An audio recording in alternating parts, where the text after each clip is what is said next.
annual general meeting of the company. This meeting is held through video conferencing. This is in compliance with the circulars issued by the regulators.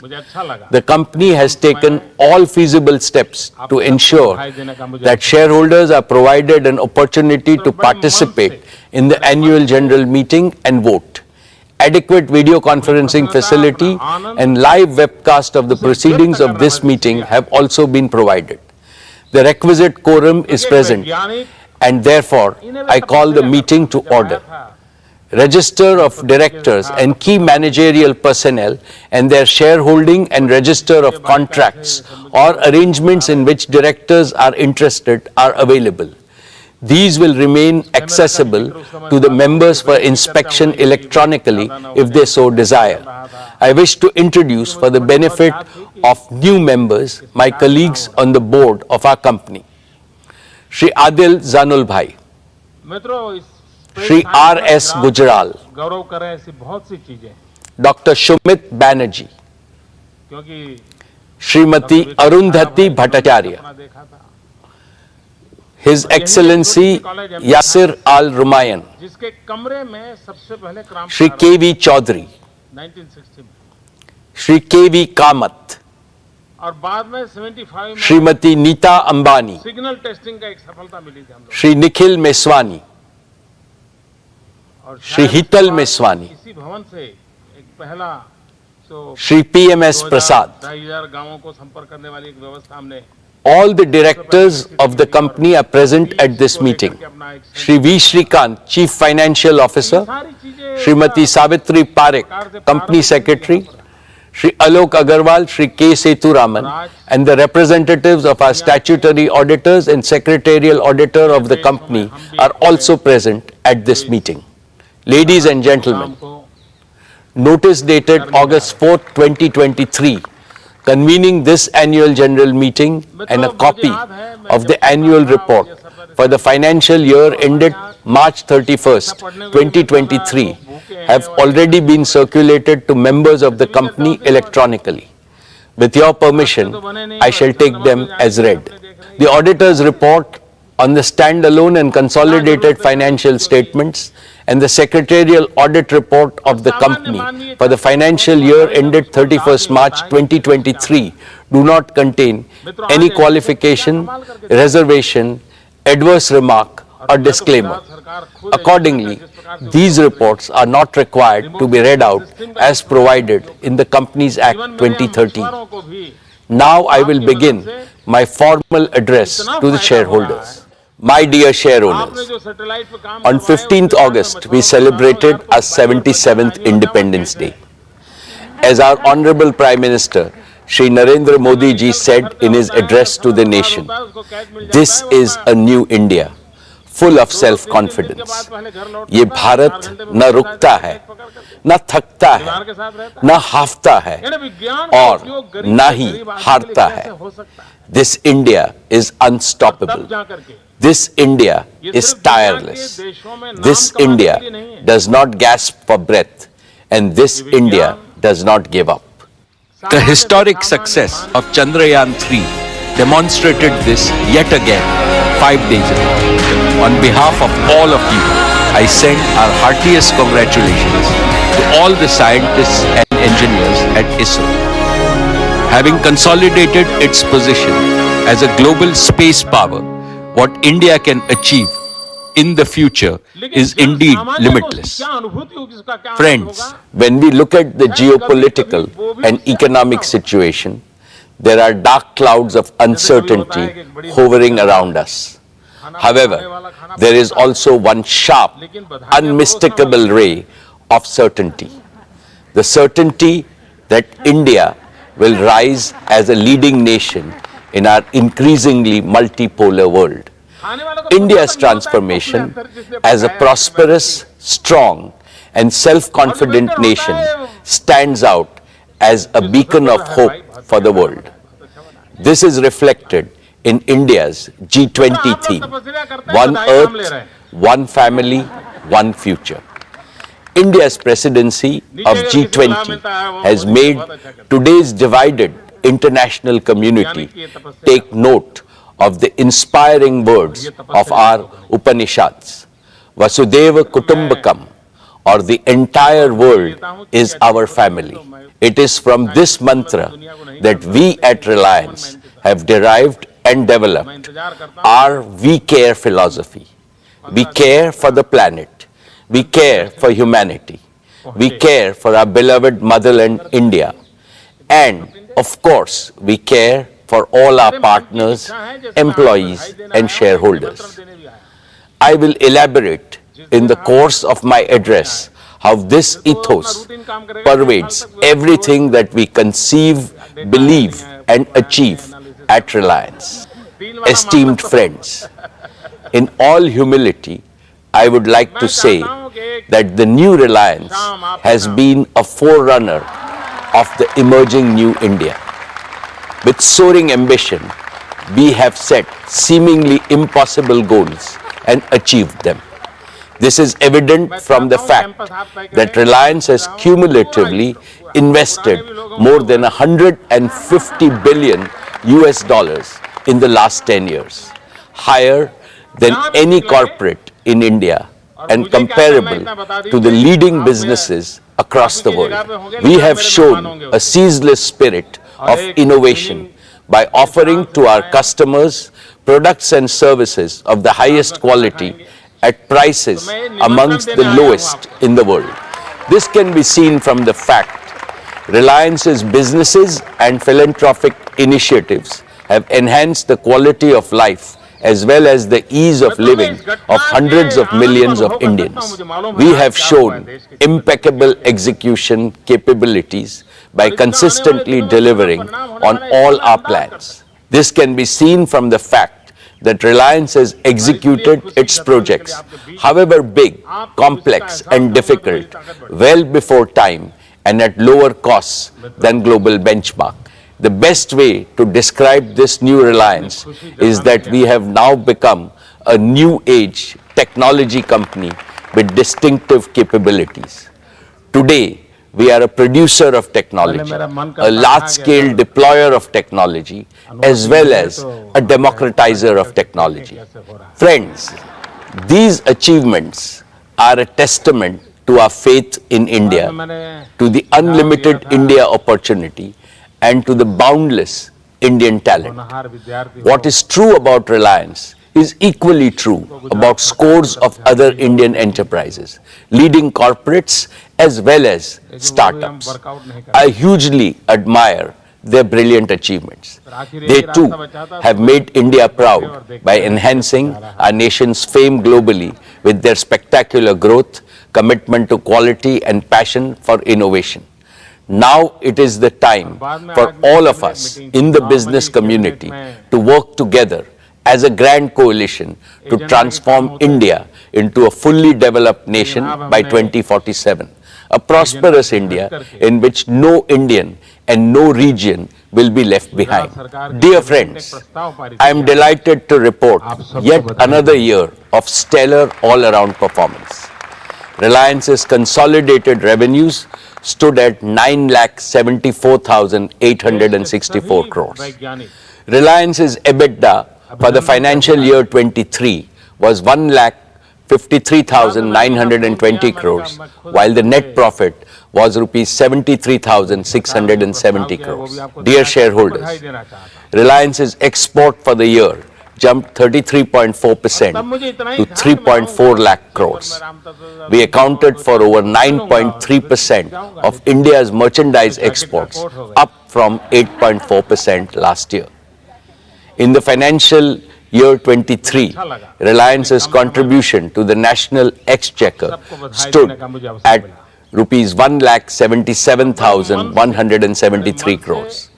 This included an increase in direct and indirect taxes of over 16,639 crores.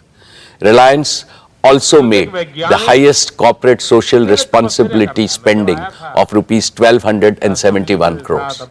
What gives me immense satisfaction is our contribution to employment creation, which is India's #1 necessity. Reliance set new records in creating employment for Indians with the addition of 2.6 lakh jobs across all our businesses during the year. The total number of our on-roll employees is nearly 3.9 lakhs. The number of indirect livelihood opportunities we have created is many times larger. In a sense, Reliance maintained its leading position in terms of revenues, profits, exports, market value, capital expenditure, employment generation, contribution to the exchequer, as well as social responsibility, spending, and impact. Dear shareholders, let me now present to you the performance of each of our businesses. I shall start with Jio, our digital services business. We have witnessed another year of outstanding growth, posting an all-time high revenue of rupees 1,19,791 crores and an EBITDA of rupees 50,286 crores. Jio's overall customer base has now crossed the milestone of 450 million subscribers, reflecting a year-on-year revenue growth of over 20%. Per user data consumption on Jio's network also has surged, with the average user now consuming over 25 GB every month. This translates to a monthly data traffic of 1,100 crore GBs, representing a 45% year-on-year growth. My congratulations to the entire Jio team for this exceptional achievement. Dear friends, Jio was launched 7 years ago with an ambitious mission to transform India into a premier digital society, where technology would bring positive change in every sphere of our lives and in every sector of the nation's economy. It has been our great privilege to contribute to this revolution, and we have invested our heart and soul into building a digital public infrastructure the entire world is beginning to admire. Jio has indeed been the main catalyst of New India's spectacular digital transformation. Now our ambitions are even higher, and they go beyond the shores of India, as I shall explain. Let's first discuss Jio's True 5G, our pioneering 5G broadband offering. We began our 5G rollout last October.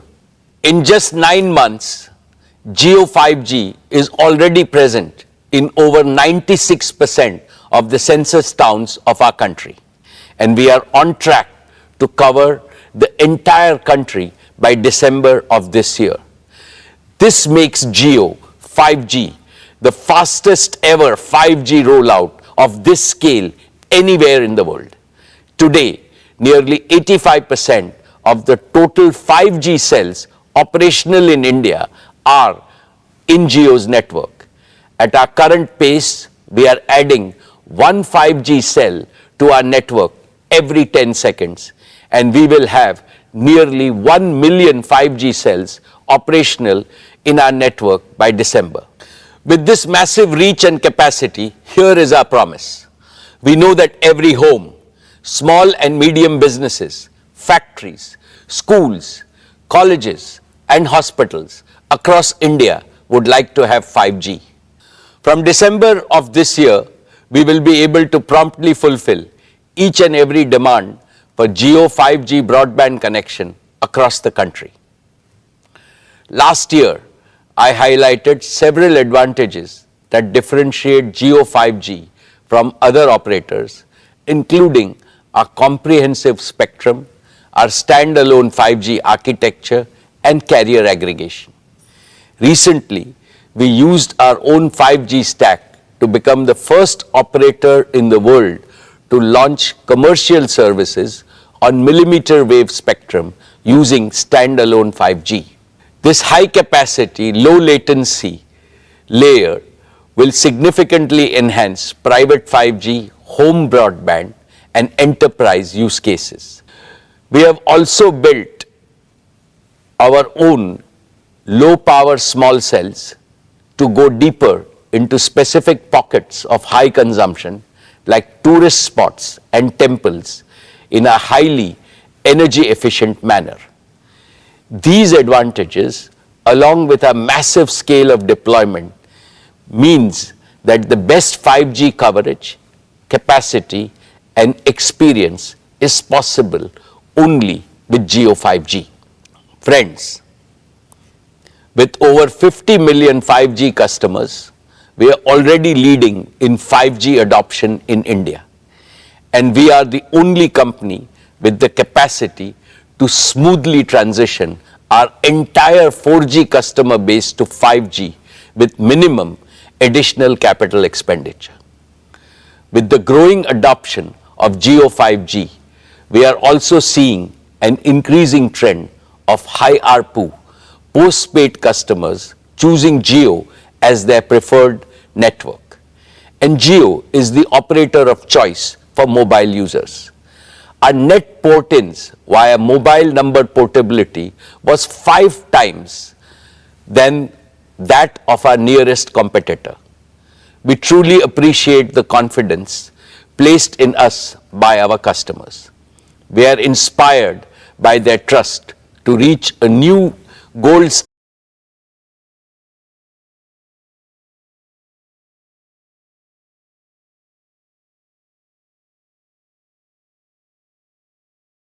into this network to ensure nationwide availability and adoption of the widest range of 5G devices. Taken together, this comprehensive ecosystem makes Jio the prime mover and the undisputed leader in India's 5G revolution. Friends, there is one important aspect of the Jio journey that I am especially proud of, and that is how we have transformed ourselves from a mere implementer to original creators of cutting-edge new technologies. When we launched our 4G services in 2016, we relied on global partners for equipment. Today, our 5G rollout is powered by Jio's own 100% in-house developed 5G stack, which aligns perfectly with our Prime Minister's Atmanirbhar vision. It features advanced technologies like standalone 5G architecture, carrier aggregation, and network slicing with advanced artificial intelligence and machine learning capabilities that optimize our vast network for unparalleled quality, reliability, and user experience. And it is designed to seamlessly integrate with the 4G and the 5G equipment from other global vendors. Jio's own portfolio of 5G radios range from small cells to large tower-based radios addressing the entire spectrum of outdoor and indoor usage scenarios. And our focus on continuous innovation has positioned us to be among the first globally to develop 6G capabilities. In fact, we have become one of the largest filers of global patents from India for digital technologies, affirming our transformation from a telecom operator to a technology company. Therefore, in the coming years, I can see Jio leveraging our Made in India tech stack to drive value creation and revenue growth both at home and abroad. Dear shareholders, as India embraces 5G, let's not forget those who still await their chance to join the digital revolution. Even today, 250 million feature phone users in India remain stuck in the 2G era, unable to access digital services. To eliminate this digital divide in India once and for all, we have recently launched Jio Bharat, a revolutionary, ultra-affordable 4G phone, priced only at Rs 999, which is less than the price of a 2G feature phone. Jio Bharat has smartphone-like features like live TV, streaming video, music, digital photography, and even UPI payments. We expect a bulk of 2G users to join our network. Let's now discuss JioFiber, our optic fiber-based home broadband service. In a few short years, despite COVID-19 disruptions, JioFiber has crossed 10 million subscribers, each of whom consumes on an average over 280 GB of data monthly, which is over 10 times higher than the per capita mobile data consumption. Today, Jio's optical fiber infrastructure spans over 1.5 million kilometers across India. This immense scale puts us in a league of our own, far ahead of competition. Our extensive optic fiber presence puts us in close proximity to over 200 million premises across India. Yet, providing physical last-mile connectivity is a painstaking process in most parts of our country. This leaves millions of potential customers without home broadband due to the complexities and delays involved in extending optical fiber to their premises. This is where Jio Air Fiber, our fixed wireless broadband offering, comes in. Jio Air Fiber uses our pan-India 5G network and advanced wireless technologies to bypass the need for last-mile fiber. Through optical fiber, we can currently connect around 15,000 premises daily. But with Jio Air Fiber, we can supercharge this expansion with up to 150,000 connections per day. This is a tenfold increase, expanding our addressable market over the next 3 years to over 200 million high-paying homes and premises. And through fixed mobile convergence, we can foster greater engagement and loyalty among Indian households, especially premium households where home broadband usage is growing the fastest. This also lays the foundation for widespread adoption of various smart home solutions, which Akash and Kiran will describe in their demo section.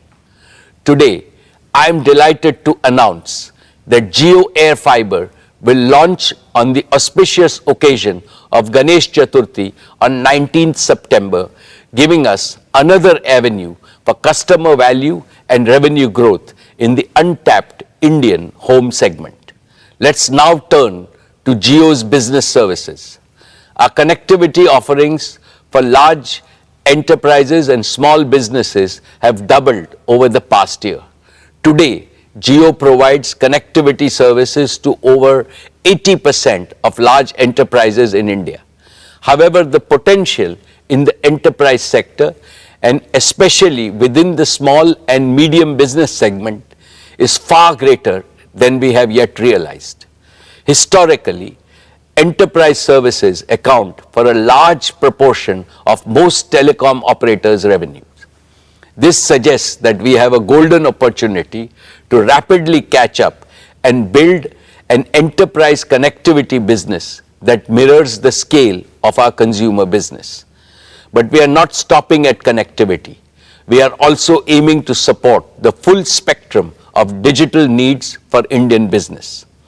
Jio Platforms, our digital services arm, is already providing an end-to-end professional and managed services for all businesses of the Reliance Group, covering diverse verticals such as telecom, retail, e-commerce, manufacturing, media, and financial services. These technology-enabled services allow our group businesses to streamline their operations, scale seamlessly, and harness the power of real-time data and AI, giving them a significant competitive advantage in their respective markets. I believe Jio Platforms is now ideally placed to offer these innovative platforms, services, and managed services to businesses outside the Reliance Group, both in India and abroad. This represents yet another powerful driver of growth for both geo connectivity and geo platforms. Friends, let us now consider what the rapid scale-up of Jio 5G means for our nation as a whole. Jio 5G holds the potential to transform all sectors of our economy, especially those with maximum grassroots impact.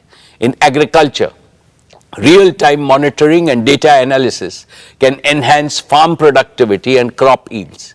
In education, we can deliver immersive e-learning experiences to the remotest parts of our country, democratizing education for every student. In healthcare, we can use telemedicine to ensure that quality healthcare reaches every corner of India. For the MSME sector, we can enable our small businesses with digital tools, empowering them to innovate, expand, and drive economic growth and job creation. With Jio 5G, we are renewing our promise to build a brighter and more inclusive digital future for every Indian. With that, let me invite Akash and Kiran on stage to talk about some of the exciting developments at Jio. Good afternoon, everyone. I'm Akash Ambani. And I'm Kiran Thomas. We're excited to showcase Jio at the Reliance Annual General Meeting 2023 and take you through our plans for the year to come. Over the past 7 years, Jio has revolutionized India's digital landscape. Over this period, we've become a trusted provider of an end-to-end suite of digital solutions for every Indian home, offering unrivaled convenience, affordability, and customer experience.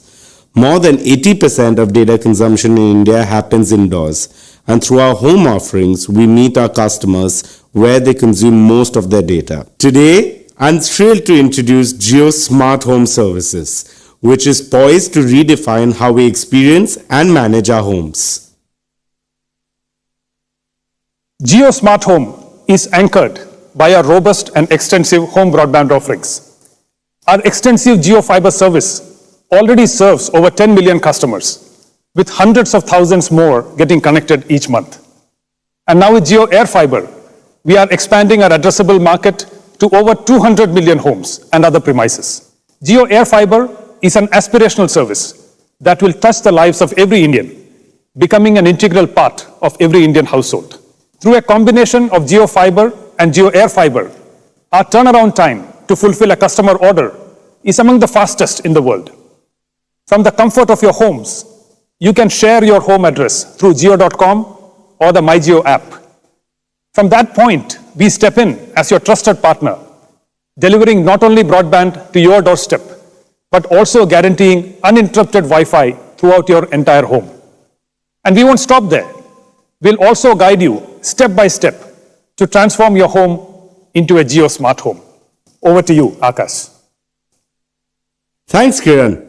Jio Smart Home Services provide you with multiple services for simplifying, enriching, and securing your life within your home. Let's start with the foundation inside your home, your Wi-Fi network. Our next generation Jio Home Router ensures seamless Wi-Fi coverage within your home. And with Jio Home smartphone app, you can easily manage your home network. You can set parental controls, strengthen network security, troubleshoot issues, and even receive suggestions for Wi-Fi extenders if parts of your home have poor Wi-Fi coverage. Our AI-driven proactive quality monitoring feature automatically optimizes your Wi-Fi based on your usage patterns and prevents most issues even before they occur. We're not just fixing problems, we're preempting them. We're also committed to digital security, and we prevent untrusted traffic from entering your home network. And using the Jio Home app, you can easily manage, grant, or restrict Wi-Fi access both for the people in the home and also for visitors. Next is the Jio set-top box. The Jio set-top box is your gateway to a world of entertainment, from TV channels to immersive streaming content to large-screen games to digital applications and much more.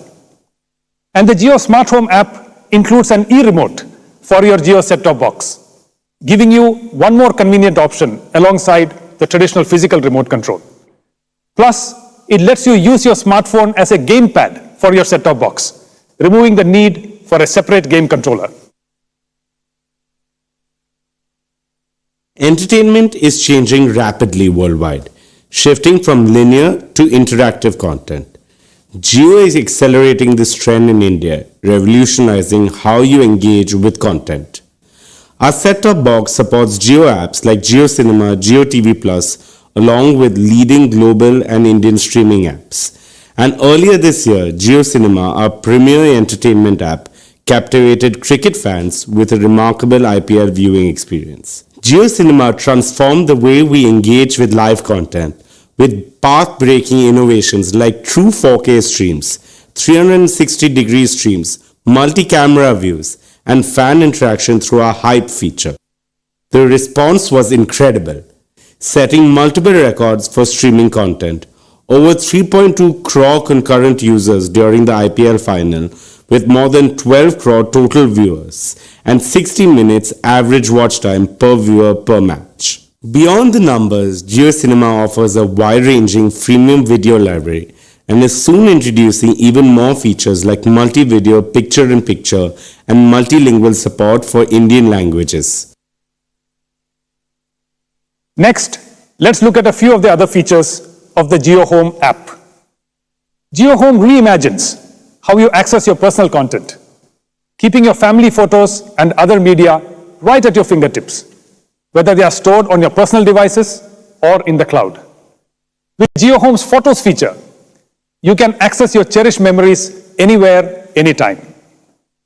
A smart home also needs smart automation. JioHome Smart Automation integrates seamlessly with your home devices for safety, security, and convenience. JioHome also works in conjunction with Jio's home security cameras, providing complete surveillance within and outside your home. Through this setup, you get live video feeds, prompt alerts, and recorded event clips for complete security and peace of mind. Finally, Jio Smart Home is an entire ecosystem. Imagine a seamlessly connected home where multiple devices and digital services work harmoniously. Jio Smart Home makes this possible. And this opens up a world of possibilities. With Jio Home Broadband's ultra-low latency and service awareness, real-time applications like large-screen multiplayer cloud gaming becomes accessible in every Indian home. The next generation of internet-connected devices will be able to seamlessly integrate in-home computing with cloud and edge computing, allowing services like Jio Cloud PC to revolutionize both affordability and performance. For this, we are working very closely with our partners, HP and Google. This expands the reach of innovative digital solutions, ranging from entertainment to health, to education, to finance, and much more. For businesses, both large and small, this provides a seamless, secure, and robust solution that supports their workforce no matter where they are, in the office, at a remote site, or working from home. This enhances productivity and collaboration and redefines what's possible in the era of digital work. Jio Smart Home transforms your living space into an intelligent, secure, and convenient haven. It simplifies and enriches every moment of your life with technology. Welcome to the future of smart living with Jio Smart Home. Thank you, Kiran. Let's now talk about digital inclusion. We're at a pivotal moment in India's digital transformation with 5G technology. Yet, 25 crore of our citizens are still constrained to using 2G services. In recent years, this digital divide has increased further, with other operators continuing to increase the prices for even basic 2G services. Against this backdrop, we present Jio Bharat, a pioneering initiative that reimagines digital inclusion. Jio has consistently championed technology democratization and is bridging the digital divide. With Jio Bharat, we are taking another decisive stride in this direction, extending the benefits of digital services to every Indian.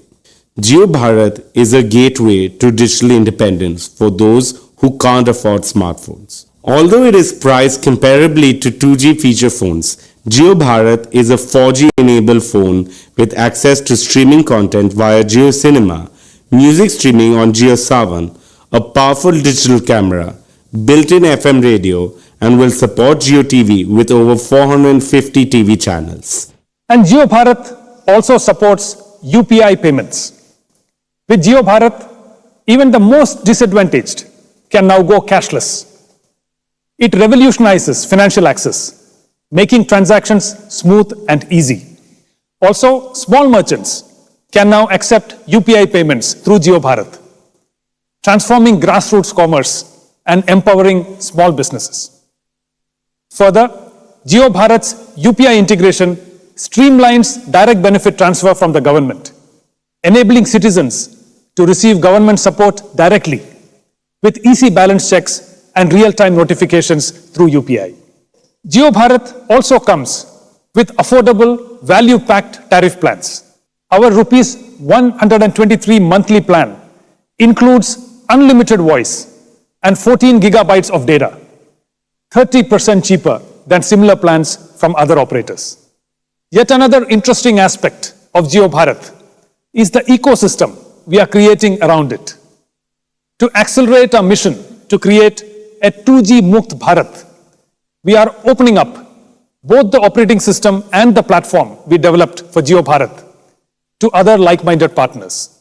In addition to Reliance, now brands like Carbon are also creating Jio Bharat phones. We are confident that the vibrant device ecosystem created by Jio Bharat will enrich the everyday life of all Indians with greater financial inclusion, education, and government services. Finally, we want to share a glimpse of the digital ecosystem that Jio True 5G is looking to create in India. We're building a transformative platform that will change how Indian enterprises, small businesses, and technology startups interact with the digital world. Today, we're announcing the Jio True 5G Developer Platform, a comprehensive platform combining our 5G network, edge computing, and a spectrum of applications and services. It gives enterprises the control and options to activate network slices on demand, deploy application on Jio's multi-access edge compute locations, and access a diverse ecosystem of partner applications, all within a single platform. This fusion of 5G network, edge computing, and service orchestration is transformative for Indian businesses. Jio True 5G Developer Platform enables secure, quick deployment of 5G edge compute and low latency applications, enabling faster, autonomous decisions, immersive experiences, and real-time edge AI. Enterprises can instantly unlock advanced network slicing capabilities, allowing them to independently establish and optimize network slices with regularity, thus enhancing their network resource management. This accelerates innovation, improves time to market, and reduces cost. Plus, our platform offers access to partner solutions, empowering enterprises to effectively deliver 5G use cases.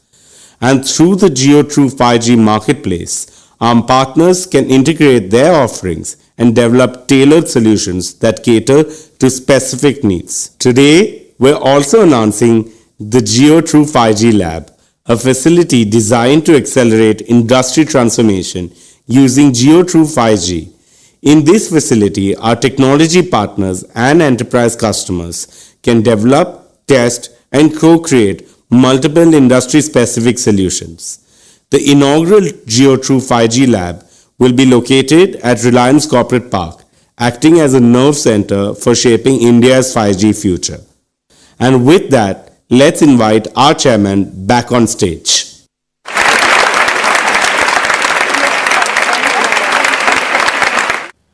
Thank you, Akash and Kiran. Dear shareholders, as I gaze ahead, I see 4 exciting frontiers for Jio's growth. 1, the consumer segment powered by Jio 5G and Jio Bharat. 2, the home segment turbocharged by Jio Air Fiber.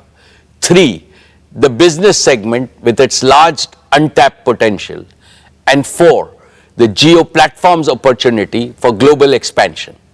Collectively, these frontiers provide Jio an opportunity for a multifold revenue and EBITDA growth in the coming years.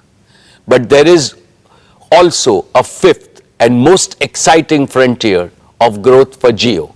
A global artificial intelligence revolution is reshaping the world around us.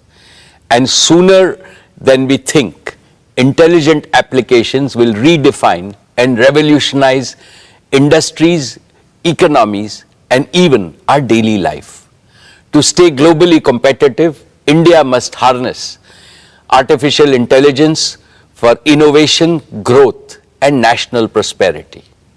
Within the RIL group, we are rapidly augmenting our talent pool and capabilities to swiftly assimilate the latest global innovations in AI, especially the recent advances in generative artificial intelligence. Looking ahead, Jio Platforms wants to lead the effort in developing India-specific artificial intelligence models and AI-powered solutions across domains, thereby delivering the benefit of artificial intelligence to Indian citizens, businesses, and government alike. India has the scale, India has the data, India has the talent.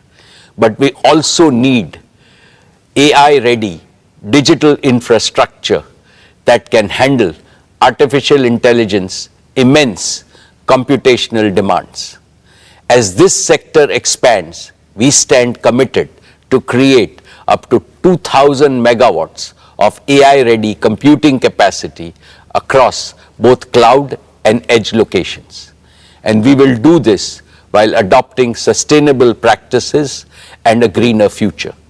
Over the next 5 years, we plan to shift most of our energy footprint in connectivity and digital services to green energy, which is not just eco-friendly, but also lower cost. Here is my promise to our countrymen. 7 years ago, Jio promised broadband connectivity to everyone, everywhere. We have delivered. Today, Jio promises AI to everyone, everywhere, and we shall deliver. My dear share owners, let me now highlight our media and entertainment businesses, which created huge disruption last year with Jio Cinema leading the way. For the first time, IPL was streamed free on Jio Cinema. It created a global record with a staggering 45 crore viewers tuning in to the platform. More people watched IPL on digital devices than on linear television, marking a tectonic shift in the way content is consumed in India. More than 12 crore people watched the IPL final with a peak concurrency of 3.2 crores, making it the most watched digital event globally. Meanwhile, JioDive, our AR/VR device, has revolutionized sports viewing in India. It gives the feel of a stadium-like experience through 360-degree viewing from anywhere, any place. Jio Cinema has now become India's largest digital entertainment destination for blockbuster movies, OTT originals, the biggest reality shows, and exclusive content from leading global studios like HBO and NBCU.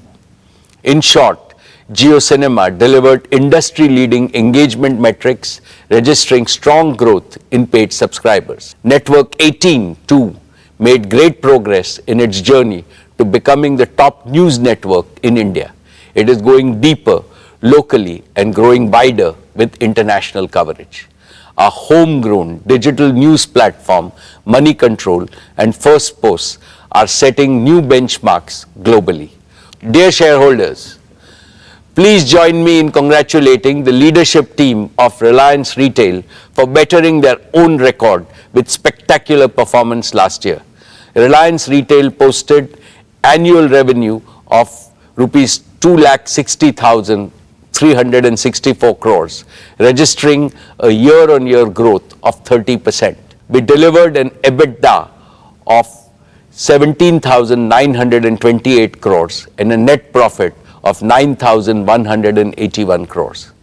Reliance Retail is the only Indian retailer in the global top 100 and one of the fastest growing retailers in the world. Over the past few years, it has attracted investments from large and reputable global investment firms and sovereign wealth funds, owing to its rock-solid fundamentals and compelling value proposition.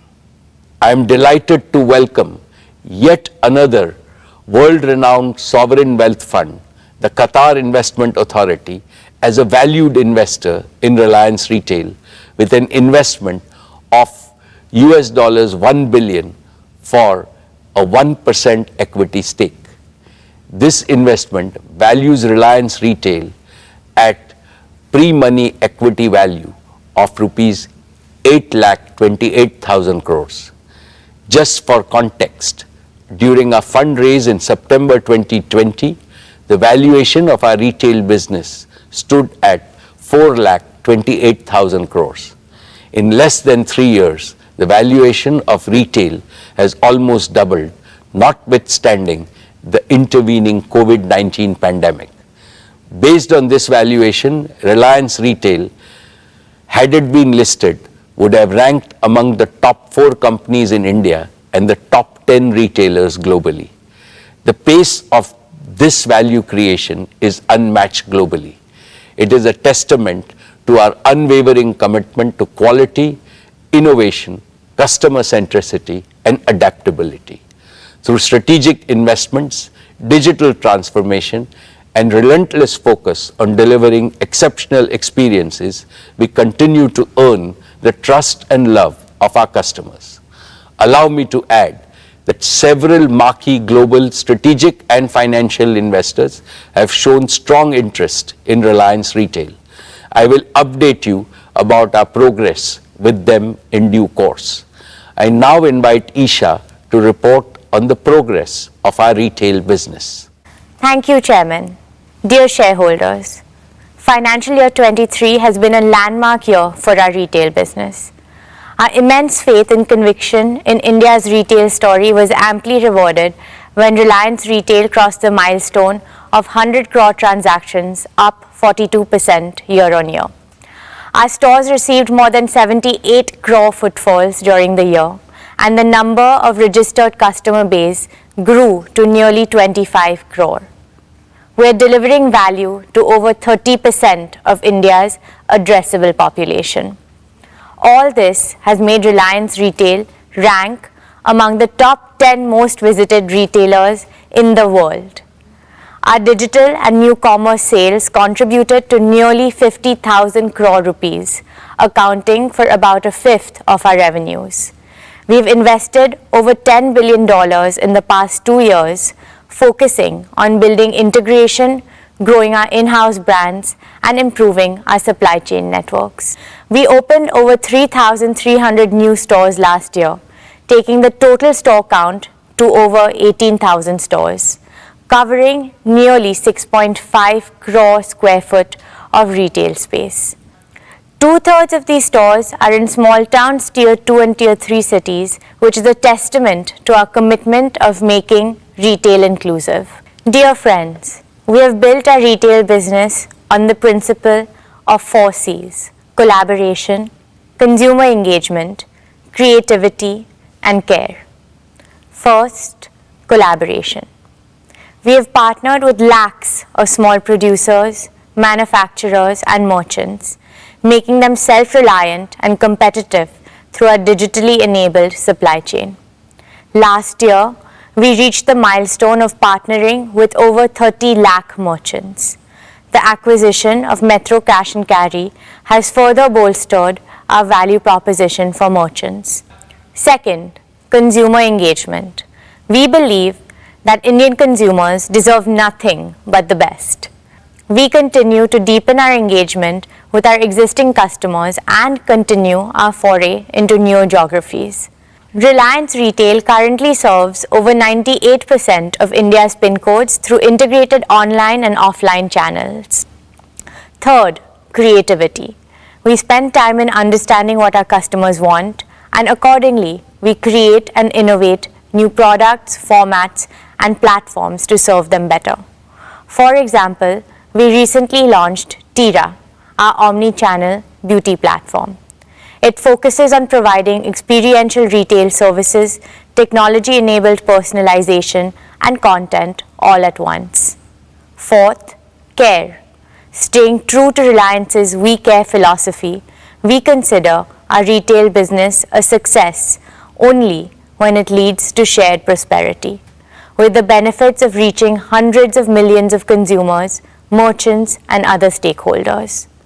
For example, our collaboration with Kirana merchants is guided by the promise, Customer Aapka, Support Hamara. This has resulted in the average annual income of JioMart Smart Kirana partners increasing by up to 25%. Today, Reliance Retail is one of the largest employers in the country, with nearly 2.5 lakh on-roll employees. Additionally, we generate indirect employment for lakhs of Indians across multiple value streams. We will continue to play a pivotal role in creating employment opportunities for the aspirational Indian youth. Our We Care philosophy also extends to the environment and our planet. Our businesses have embraced sustainability through green buildings, sustainable products, transition to renewable resources, and other eco-friendly initiatives such as recycle and reuse. Dear friends, from staples, food, fashion, and FMCG to home, personal care, and general merchandise, Reliance Retail caters to more than 90% daily needs of Indian households. In our grocery business, we sold over 18 lakh metric tons of groceries during the past year. In our consumer electronics business, we sold nearly 5 lakh laptops and over 23 lakh appliances during the year. In our fashion and lifestyle businesses, we sold a record-breaking 50 crore garments in the year. We have democratized fashion in India, catering to customers across segments. Trends and Trends extension formats consolidated their position as India's largest fashion destination. Ajio had yet another strong year with its catalog size crossing 13 lakh options, making it a one-stop shop for all fashion needs. We continue to be the partner of choice for international brands straddling across premium, bridge to luxury, as well as Indian designer wear. Dear friends, we announced the launch of our FMCG business in last year's AGM with a vision to provide Indian consumers with world-class products at affordable prices. This business made a strong start by entering several categories through multiple brands and strategic partnerships.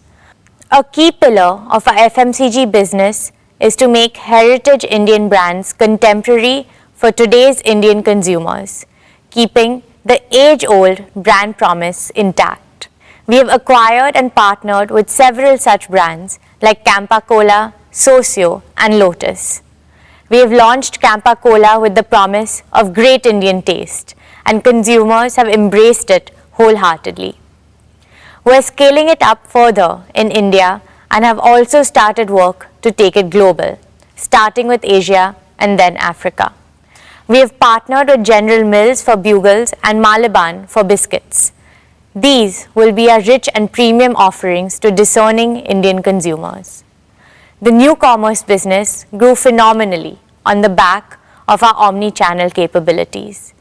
Trends, Hamleys, and Urban Ladder are now live in our cross-category horizontal platform, JioMart, which is seeing a sustained uptick in non-grocery category contribution. The launch of JioMart on WhatsApp has been a phenomenal success.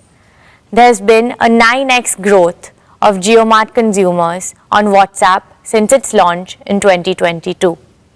Our wide bouquet of brands and formats ensure that our offerings are complete, competitive, and in line with the evolving choices and aspirations of our consumers.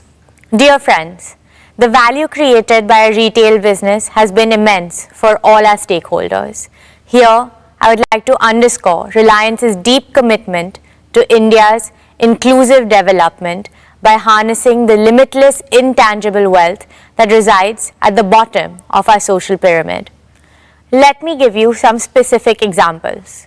JioMart has onboarded over 25,000 artisans, weavers, and micro-entrepreneurs, providing them support to modernize their processes, improve productivity, and help them grow their businesses. Over 1.5 lakh products of artisans representing more than 150 cities across 24 states are available on our platforms. Many of these products are made by a highly skilled tribal craftsmen. We are determined to increase their participation further in the coming years. We are promoting development of local craft to preserve and propagate the rich legacy of Indian art forms. Our sari store formats of Avantra and Kalaniketan are working with more than 2,500 handloom weavers covering around 50 craft clusters across 15 states. We remain resolute in our vision to play the role of a facilitator across all aspects of retail commerce in India and work with merchants across the country so that the entire society benefits. Together, we hope to continue to exceed expectations, inspire creativity, and bring joy to our customers. This is our promise.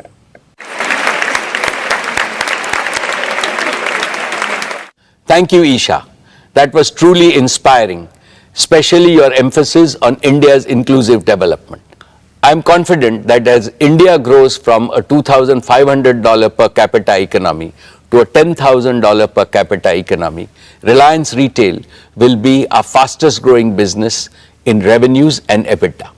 Dear shareholders, I am delighted to a mini bonus for our long-term investors. JFS has been conceptualized to fill a critical gap in the financial services needs of a large section of the Indian economy, mainly in the informal and the underserved sectors in rural, semi-urban and urban areas. This will give a big boost to inclusive and accelerated growth of the economy. In other words, JFS is born to accelerate the replication of India's dazzling growth story in Bharat. JFS will massively increase financial service penetration by transforming and modernizing them with a digital-first approach that simplifies financial products, reduces costs of services, and expands reach to every citizen through easily accessible digital channels. For tens of thousands of small and medium enterprises, merchants, and self-employed entrepreneurs, ease of doing business must mean ease in borrowing, investments, and payment solutions.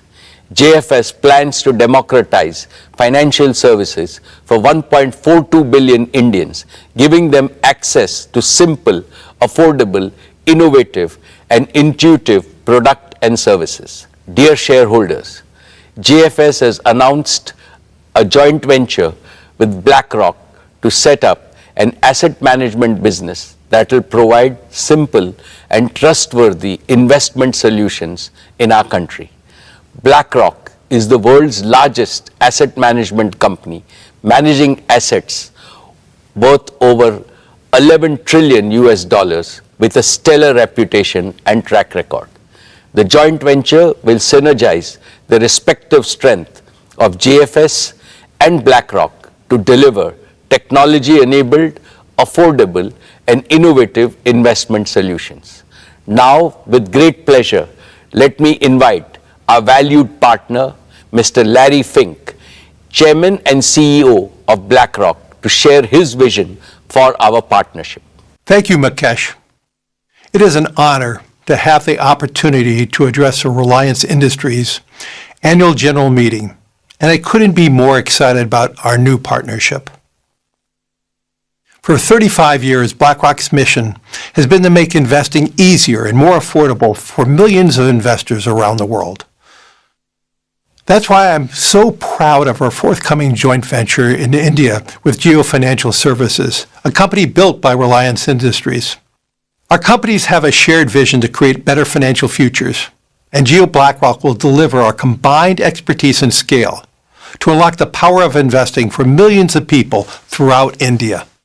BlackRock is already one of the largest non-Indian investors in India today, and India lies at the heart of our global platform.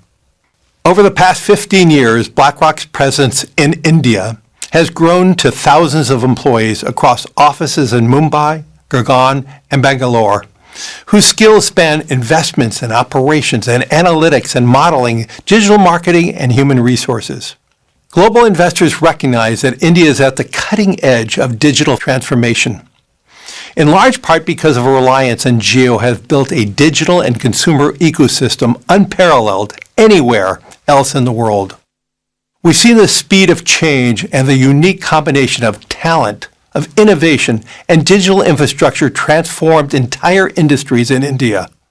And we see enormous potential for growth in the country's asset management industry. The convergence of rising affluence, favorable demographics, and digital transformation across industries is reshaping the market in incredible ways. We see growing financialization and a shift from unmanaged and physical assets to savings and investments. And we expect this to increase as per capita GDP continues to rise and technology advances digital inclusion. There is an unprecedented opportunity to transform the asset management industry by introducing a full-service tech-enabled asset manager with affordable and transparent investment products to meet the needs of every segment of society. Jio Financial Services bring digital infrastructure and capabilities and local market knowledge, and BlackRock brings global investment and risk management expertise.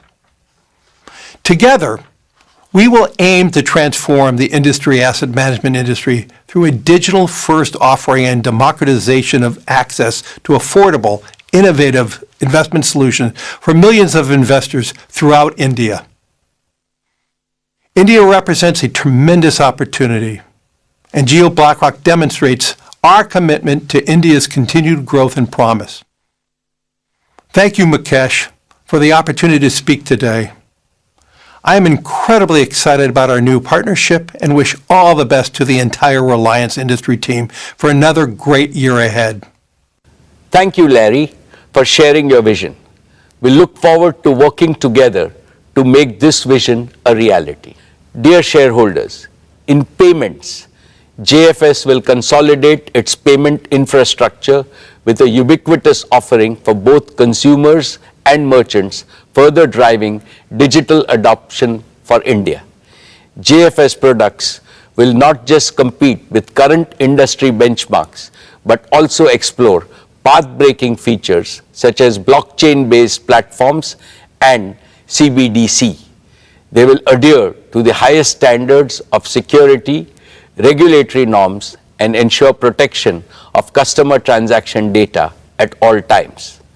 JFS will enter the insurance segment to offer simple yet smart life, general, and health insurance products through a seamless digital interface, potentially partnering with global players. It will use predictive data analytics to co-create contextual products with partners and cater to customer requirements in a truly unique way.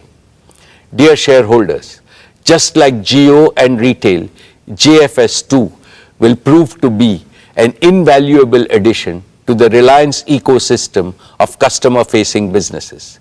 I have 3 reasons to be absolutely confident about JFS achieving tremendous success over the next few years.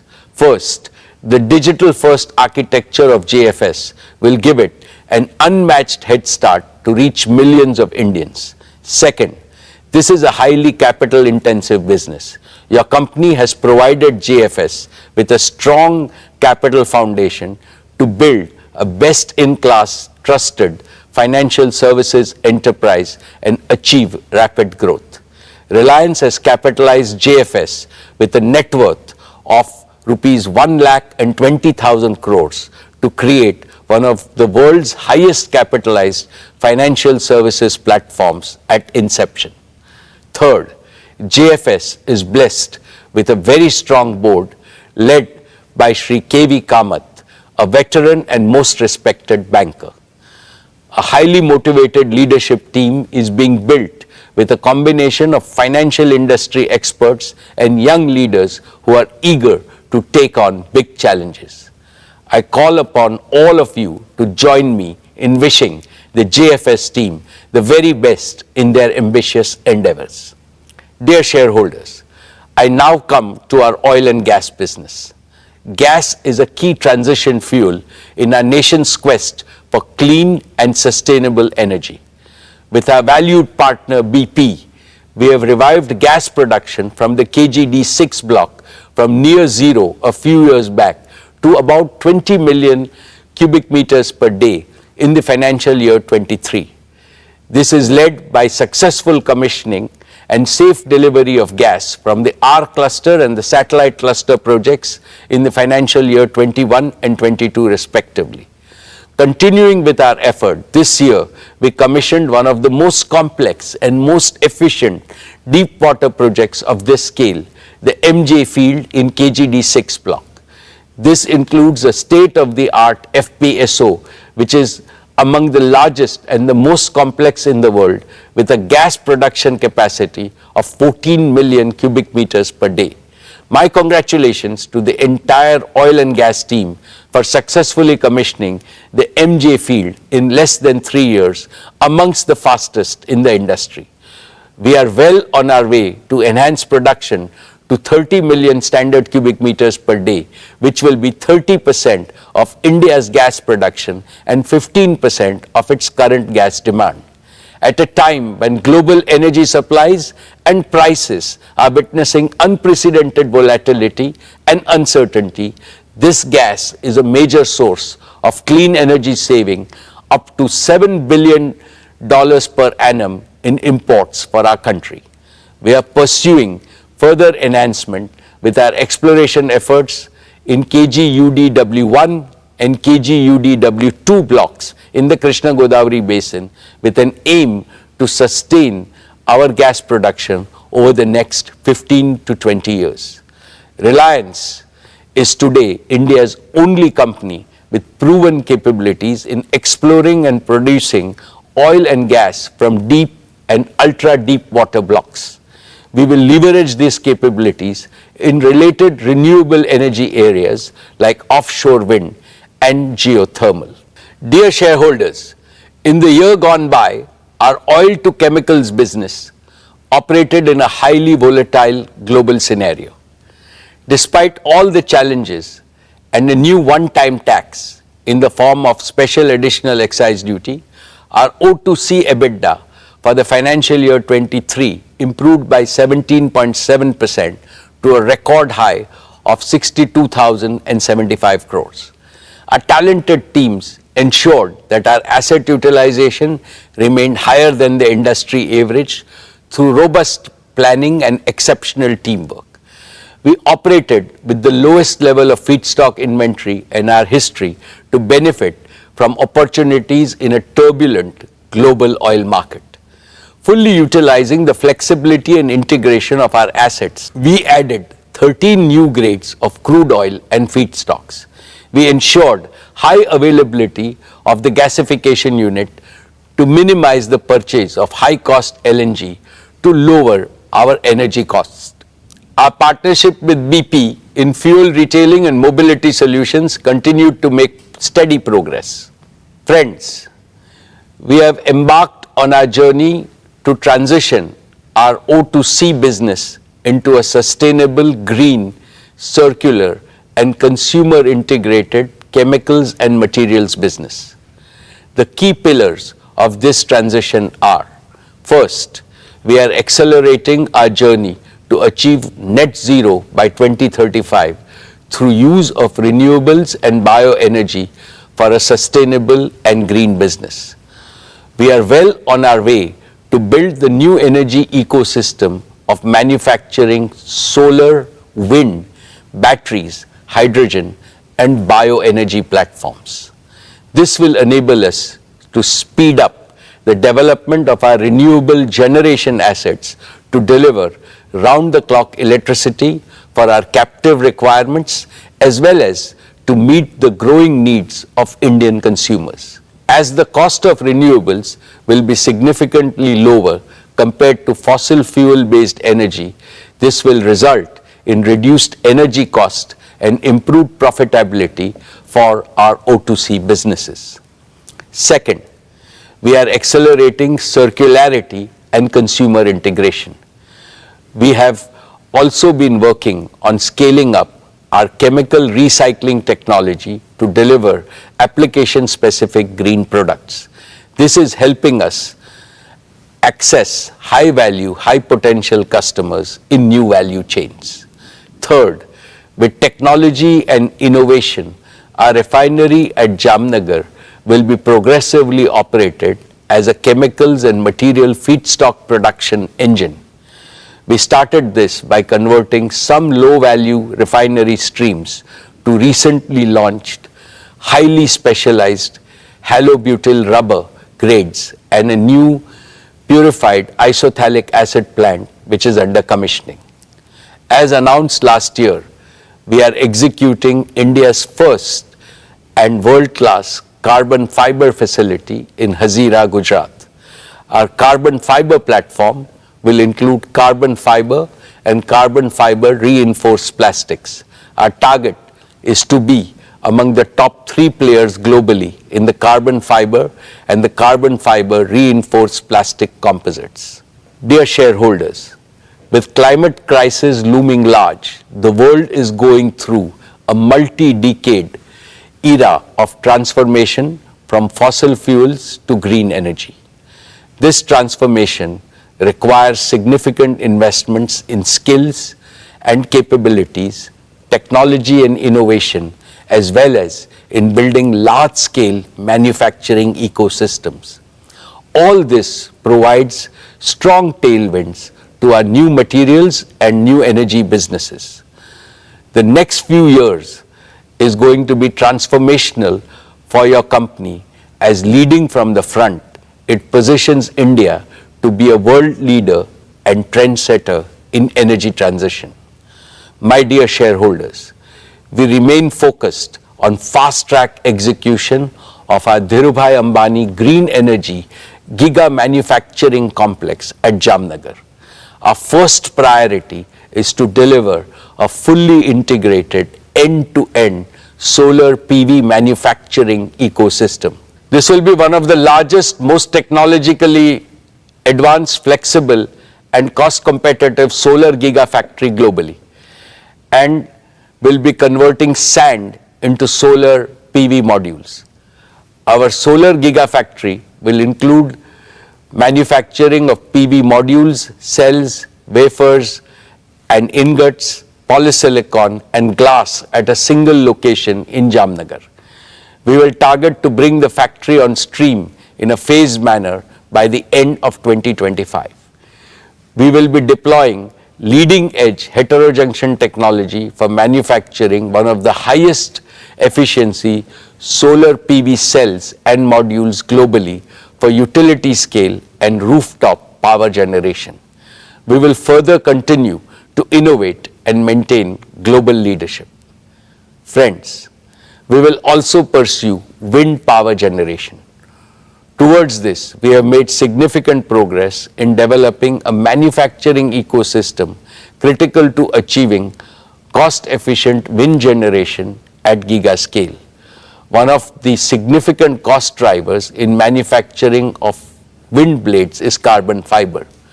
Our foray into manufacturing carbon fiber at large scale provides us with a unique advantage to further integrate and reduce cost of wind turbines. In addition, we will be partnering with the world's leading technology players in wind equipment manufacturing to deliver most cost-efficient solutions. We will further leverage our engineering and construction capabilities along with our giga-scale manufacturing ecosystem to accelerate and enable installation of at least 100 gigawatt of renewable energy generation by 2030. Friends, our concurrent priority is to set up a battery gigafactory by 2026. It will manufacture battery chemicals, cells and packs leading all the way up to containerized energy storage solutions, and will include a battery recycling facility to deliver a truly integrated ecosystem. We will start with the LFP chemistry, which has been proven at scale for its safety, stability, and life, targeting to produce LFP-based solutions at world-beating life cycle costs. Simultaneously, we are focused on fast-track commercialization of our sodium-ion battery technology. We will build on our technology leadership position by industrializing sodium-ion cell production at megawatt level by 2025 and rapidly scale up to gigawatt scale thereafter. My dear shareholders, integration of energy storage with wind and solar power generation is critical to provide grid-connected round-the-clock electricity. We are well on our way to prove this integration at megawatt scale in the next few quarters at Jamnagar. This will be followed by grid-scale deployment of batteries to convert intermittently captured photons into electrons and make them available round the clock for our captive requirements as well as for India's growing energy needs. My dear shareholders, let me now share with you our progress on green hydrogen. When I spoke with you last year, we were still working on two critical components for delivering most competitive green hydrogen and its derivatives, cost of renewable power generation and installed cost of electrolyzer for giga-scale deployment. Our solar and wind energy integrated manufacturing ecosystem will deliver the most cost-efficient renewable power. I can also confidently now say that we have a roadmap towards achieving our targeted cost of electrolyzers and in turn green hydrogen. In collaboration with our technology partners, we are firmly on our way to successfully demonstrate this first at megawatt scale.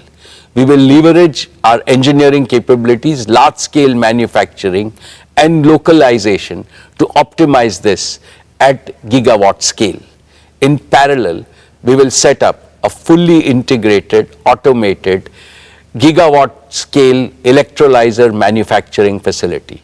This will enable us to establish large-scale green hydrogen production at Jamnagar, gradually transition our captive requirements, and simultaneously integrate with green ammonia and green methanol production for domestic and international markets.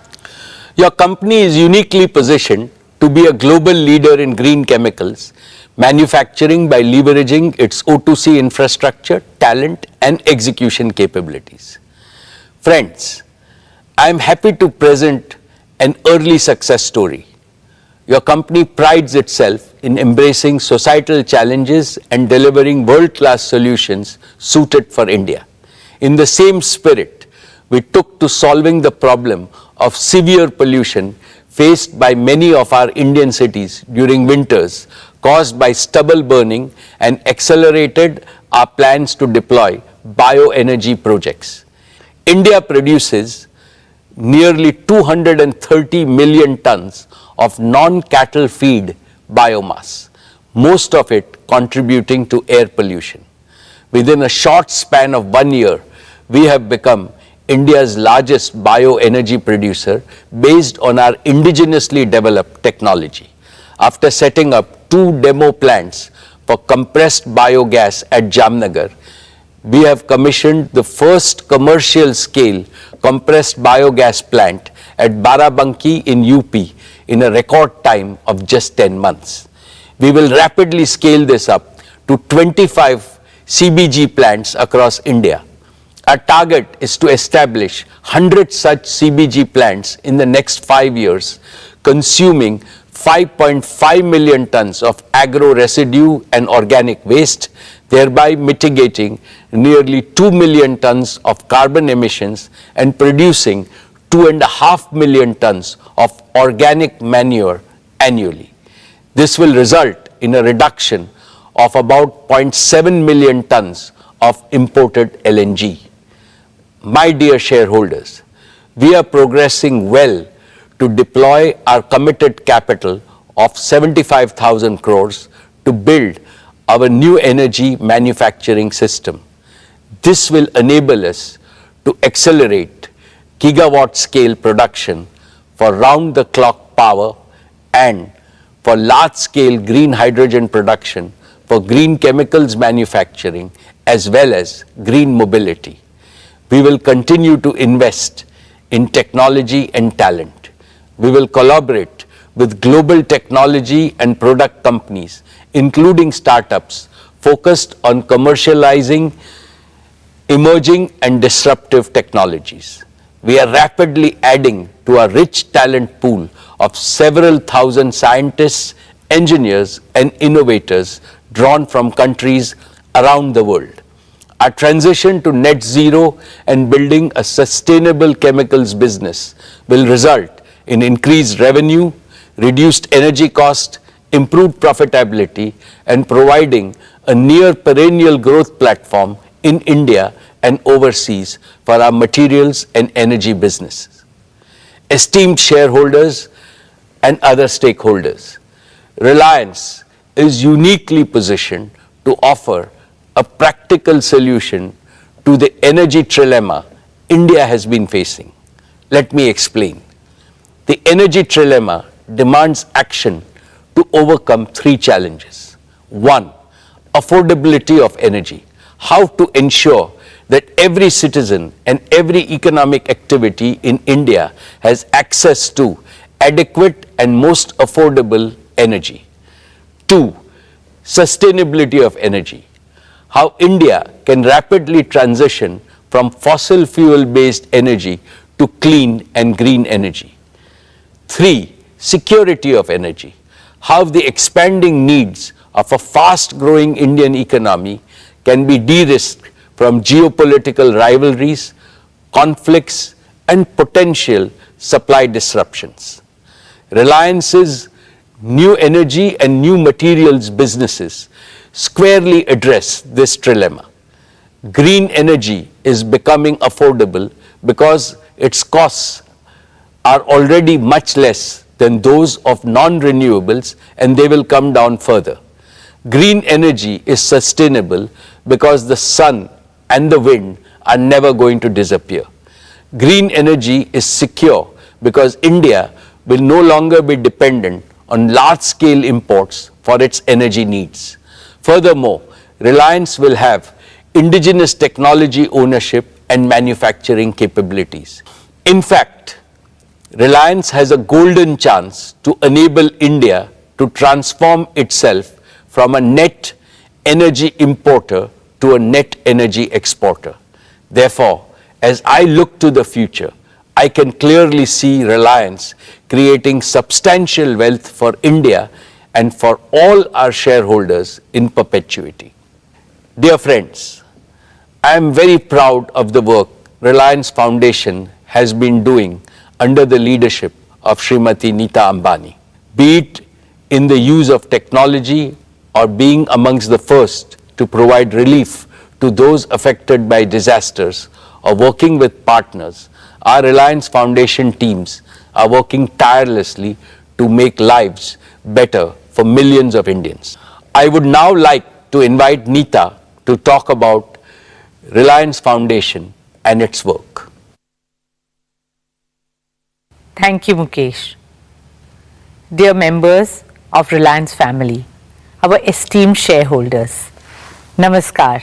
I hope each one of you and your families are doing well. I always look forward to this opportunity to connect with all of you. So it's with great pride and a sense of profound purpose that I share my thoughts with you today.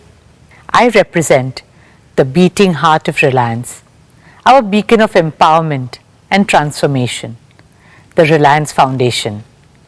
For us, business and philanthropy complement and reinforce each other because both are guided by the same spirit of we care. Together, they multiply the impact of everything we do in terms of improving lives of millions of Indians, especially those belonging to underprivileged and marginalized sections of our society. I am happy to share that through the multifarious activities of Reliance Foundation, we have so far touched the lives of nearly 70 million Indians across the smallest towns and remotest villages of our country. From culture to climate, from education and sports to women's empowerment, from healthcare to livelihoods, and from rural transformation to disaster management.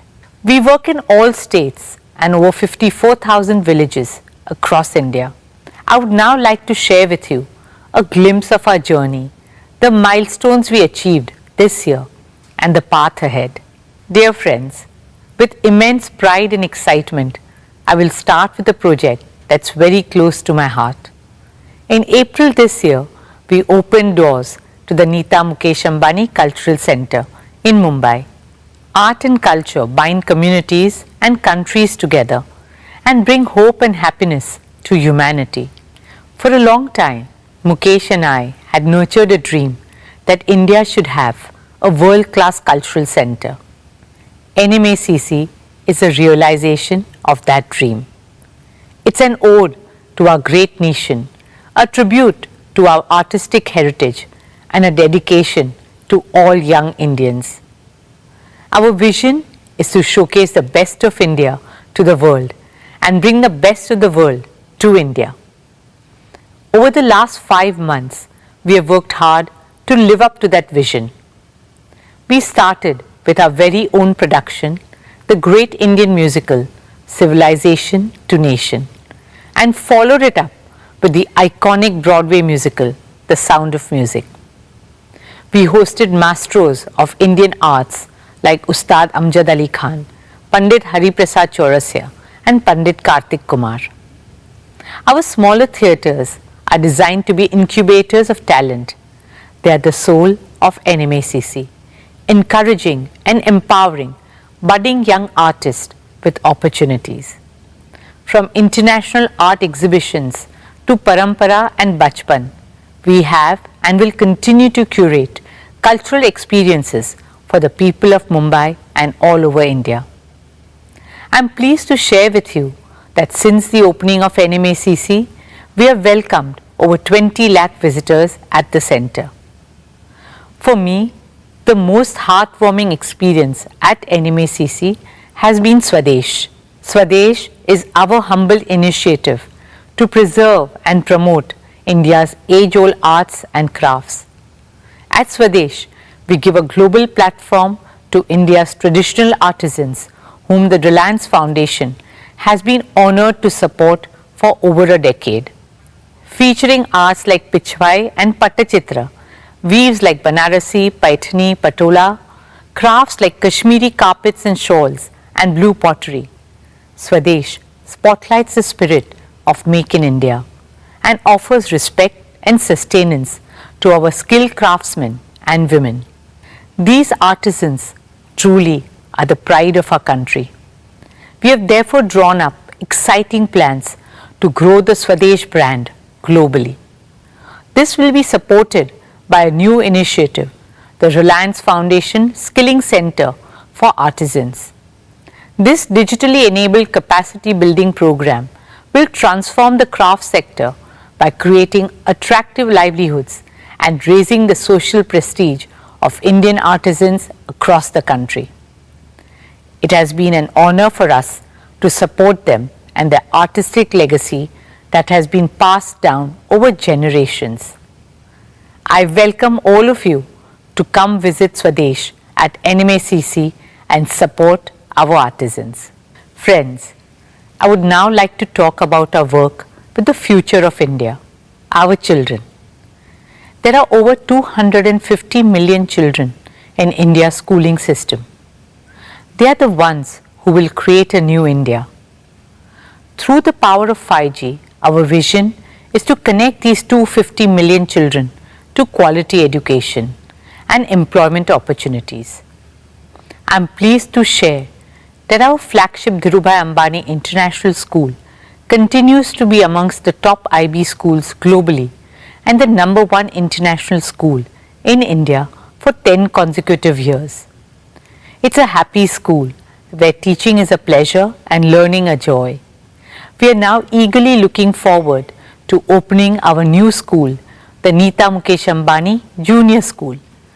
Led by my daughter Isha, this new school is envisioned as a model school of the future with an Indian soul.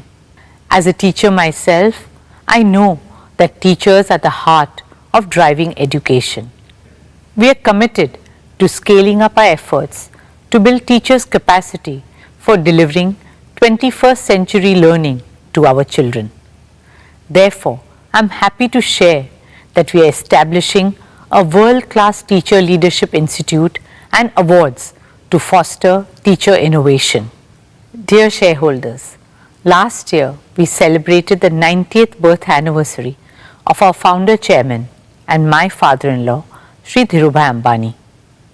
As a tribute to Papa, we have made a commitment to support 50,000 students through Reliance Foundation undergraduate and postgraduate scholarships over the next 10 years. We are pleased to have awarded 5,100 scholarships this year. Papa was a big believer in the power of youth. We hope these scholarships empower young minds to become the torchbearers of innovation, progress, and transformation. Friends, women and children have always been at the heart of all the work we do. In about a decade, India will have the largest number of women in the world. Empowering them is no longer just a responsibility. It is a necessity for our country to reach the heights that we aspire and deserve to. At Reliance Foundation, we are committed to encouraging, enabling, and empowering women in every corner of our country. Because I firmly believe that what women cannot do cannot be done. Through our Women Lead India Fellowship with Vital Voices, we aim to support women social sector leaders all over India. Our digital platform, Her Circle, is now India's largest content and networking website and app for women with a reach of 310 million. Through Her Circle Bizruptors program, we are discovering women-led businesses and supporting them with a platform to showcase their brands, vision, and goals. As we continue to bridge the gender digital divide, we launched the Women Connect Challenge India Round 2 in partnership with USAID to uplift women across the country. We also inaugurated the Well Women Center at Sir H.N. Reliance Foundation Hospital, offering one-stop, all-round care to women and young girls of all age groups. In partnership with the Bill and Melinda Gates Foundation, we launched a special initiative to empower 1 million women entrepreneurs across India. Over the next 3 years, this initiative will support and engage women in farm and non-farm income generating activities, helping them achieve an annual income of at least Rs 1 lakh. I'm delighted to invite Mr. Bill Gates to tell you more about our collaboration. Thank you, Mukesh and Neeta, for inviting me to share a few words on why I'm optimistic about India and our partnership. The Gates Foundation has worked in India for more than 2 decades now, and every time I visit the country, I'm excited about the progress being made on critical health and development challenges. Despite resource constraints, India eradicated polio. India's reduced poverty, HIV transmission, and infant mortality. India's increased access to sanitation and financial services. So I'm very impressed not only by India's innovation in the science and technology, but also on the focus to deliver those innovations to those who need them most. I'm delighted that Reliance is collaborating with our foundation and my climate organization, Breakthrough Energy, on some of the world's toughest challenges, addressing climate change, helping unlock economic power for women, and improving health outcomes for the poor. India is making progress when it comes to climate change. I'm optimistic that the partnership between Breakthrough Energy and Reliance will do even more to drive innovation and help bring scalable solutions that work for both India and the rest of the world. To make meaningful progress fighting climate change, we need businesses, philanthropists, and governments to spend more on affordable green solutions. These will enable India to achieve its economic goals and climate goals at the same time. Neeta has spoken about our partnership on women's economic empowerment. Together, over the next 3 years, we'll support 1 million women to fulfill their potential through self-help groups. In his Independence Day address, Prime Minister Modi shared a vision where 20 million women in self-help groups substantially boost their income. I think our partnership will be key to helping that happen. Finally, I want to talk about health, which is the primary focus of the Gates Foundation. India's got a proven track record of making high-quality, affordable drugs and vaccines for itself and the rest of the world. Through the Foundation's work with Reliance, we aim to support innovation and implementation at scale to develop drugs and point-of-care diagnostics. We'll also continue to work in communities to support the government's efforts to eliminate infectious diseases. The Gates Foundation and Breakthrough Energy are excited to partner with Reliance. I believe there's no problem too big for the innovators of India and the world. I look forward to making progress against some of these great challenges together and helping many more people live healthy, productive lives. Thank you, Bill, for your friendship, partnership, and for your inspiring words. Dear shareholders, I'm proud to share that our Education and Sports for All program has so far reached out to 22 million youngsters. Our vision is to make India a truly multi-sporting nation. We are creating a robust ecosystem from grassroots to elite sports. You'll be happy to know that last year, our Reliance Foundation athletes won a total of 139 medals at the international and national level. Some of our RF athletes who have won accolades for the country are Jyoti Yaraji, Lavlina Borgohen, DM Jairam, Tilottama Sen, Unnati Hudda, Amlan Borgohen, and many more. Friends, sport has always had the magical ability to spread joy, hope, and cheer. The journey of Mumbai Indians has been a testament to this. MI is known as the nursery of Indian cricket. We pride ourselves in discovering and nurturing young talent like Hardik Pandya, Jasprit Bumrah, and several others. We are proud that our latest find, the young and talented 20-year-old Tilak Verma, has found a place in the Indian squad.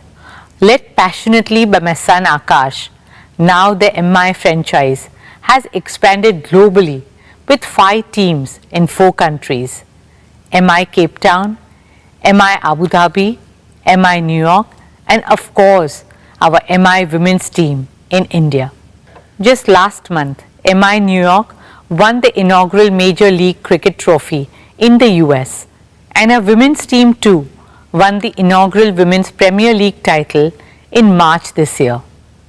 Especially given the challenges that women face to pursue sport professionally, it has been heartwarming to see our girls take center stage and inspire countless other girls all over India.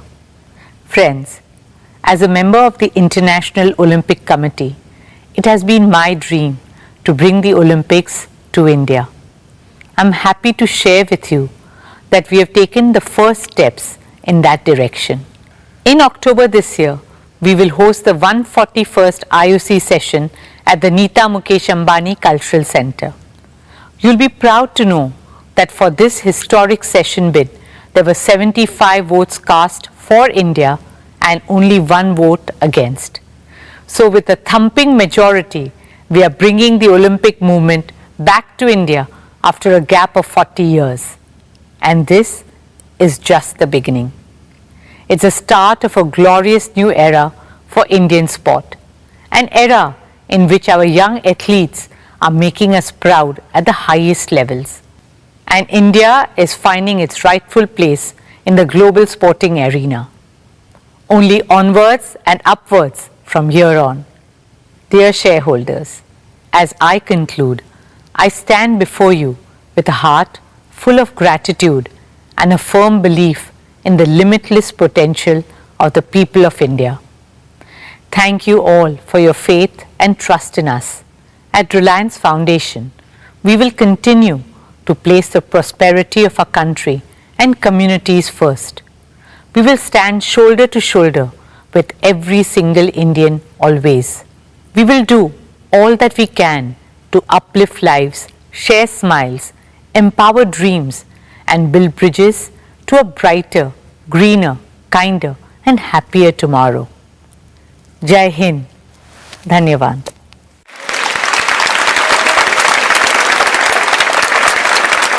Thank you, Neeta, for the outstanding work that you and the team have been doing. My best wishes to all of you for your future achievements. Dear shareholders, let me now present our value creation roadmap. Our founder, Shri Dhirubhai Ambani, always emphasized the power of dreams in achieving greater things. He used to say, for those who dare to dream, there is a whole world to win. Reliance is a proof of the power of dreams. In the 70s, Reliance's dream was to make the colorful and long-lasting and aspirational polyester textiles available to all Indians. In the 80s, Reliance dreamt of a largely self-sufficient India in the wonder materials of that era, polyester, polymers, and petrochemicals. In the 90s, Reliance dreamt of eliminating India's dependency on imported fuels refined abroad. In the first decade of the 21st century, Reliance was focused on enhancing India's energy security by exploring hydrocarbons in the depths of the oceans.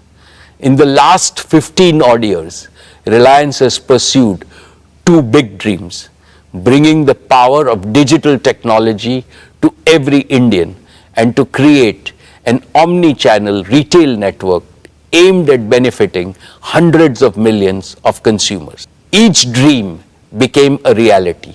Each dream was bigger than the last one. Each dream made Reliance reinvent itself. Dear shareholders, in pursuit of these dreams, Reliance has scrupulously adhered to certain cardinal principles of value creation. These have ensured that your company becomes more valuable year after year, decade after decade. First, growth driven by perpetual demand. India is a supply-constrained market with the world's largest population. Every item of consumption on a per capita basis is still very low compared to China and substantially lower than the developed markets like the EU and the US. At Reliance, we have deliberately chosen to be in businesses that have large pent-up demand, which is guaranteed to grow at a healthy rate annually over many decades. This choice has led us to build businesses of global size and scale.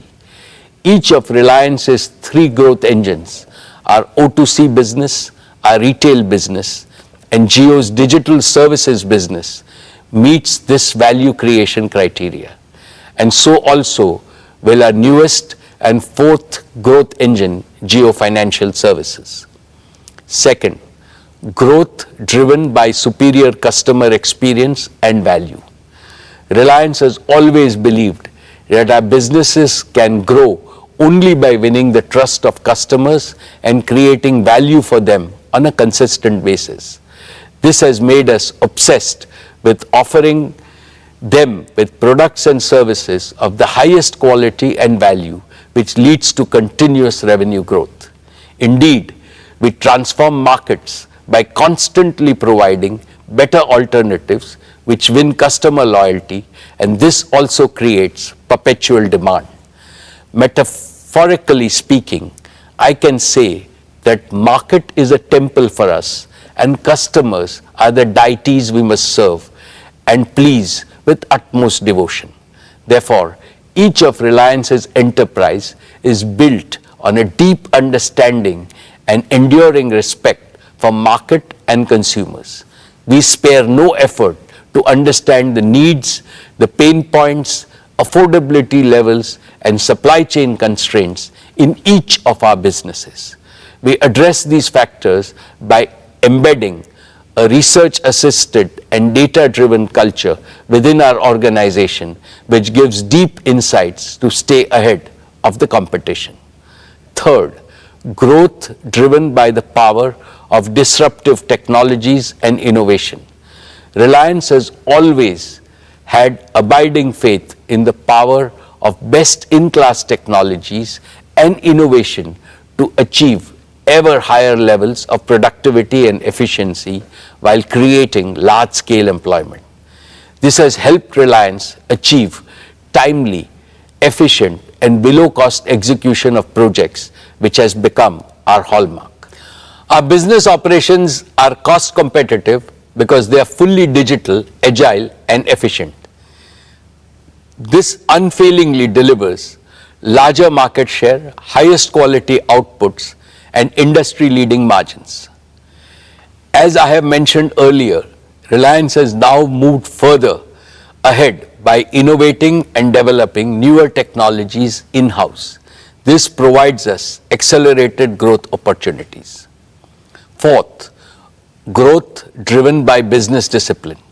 Reliance has always practiced the best norms of business discipline, including financial and operational disciplines. We have a laser-sharp focus on prudent capital allocation and financial management. This is evident from the fact that your company has enjoyed AAA rating for more than 33 years. We persistently improve operational discipline by developing right capabilities in our talent across the organization. Fifth, growth driven by global market potential.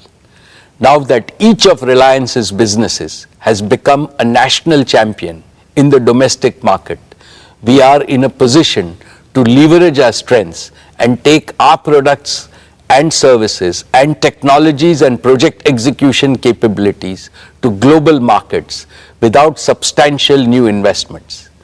These 5 commitments will translate into a new and virtuous multi-decade value creation cycle defined by faster growth, higher revenues, better margins, and increased EBITDA. This will significantly enhance the earnings multiples of each of Reliance's businesses. Therefore, I am supremely confident that the value that your company will create for all its stakeholders over the next decade will be multiple times greater than what it has generated over the past 45 years. All my most valued stakeholders, Reliance is no longer just a corporate. In view of its growing size, value, and contribution to national development, it has become a precious Indian institution which is fast gaining reputation globally. To keep strengthening this institution on a continuous basis, we must fortify leadership at all levels, especially by grooming and empowering a steady stream of young leaders. Last year, I spoke about the 10 tenets of leadership building in Reliance. The very first tenet, which is also the most important, relates to enriching people capital in our organization. What I had said merits reiteration because it encapsulates the essence of all the 10 tenets. Reliance's greatest strength is our human assets, not just our financial and physical assets. The greatest value creators are creative brains and purpose-driven teams. In conformity with this belief, Reliance is building a strong pipeline of young and exceptionally competent leaders. Many of them are handling extremely challenging tasks with great self-assurance. We are also expanding our already large size of professional talent from around the world, consistent with our vision to make Reliance a global corporate. Dear shareholders, over the past few years, Isha Akash, and Anant as first among equals of the next generation leaders have fully immersed themselves in every aspect of Reliance. They have been working with our senior leaders in some of the most exciting projects in consumer businesses, digital enterprises, O2C, and green energy and green materials.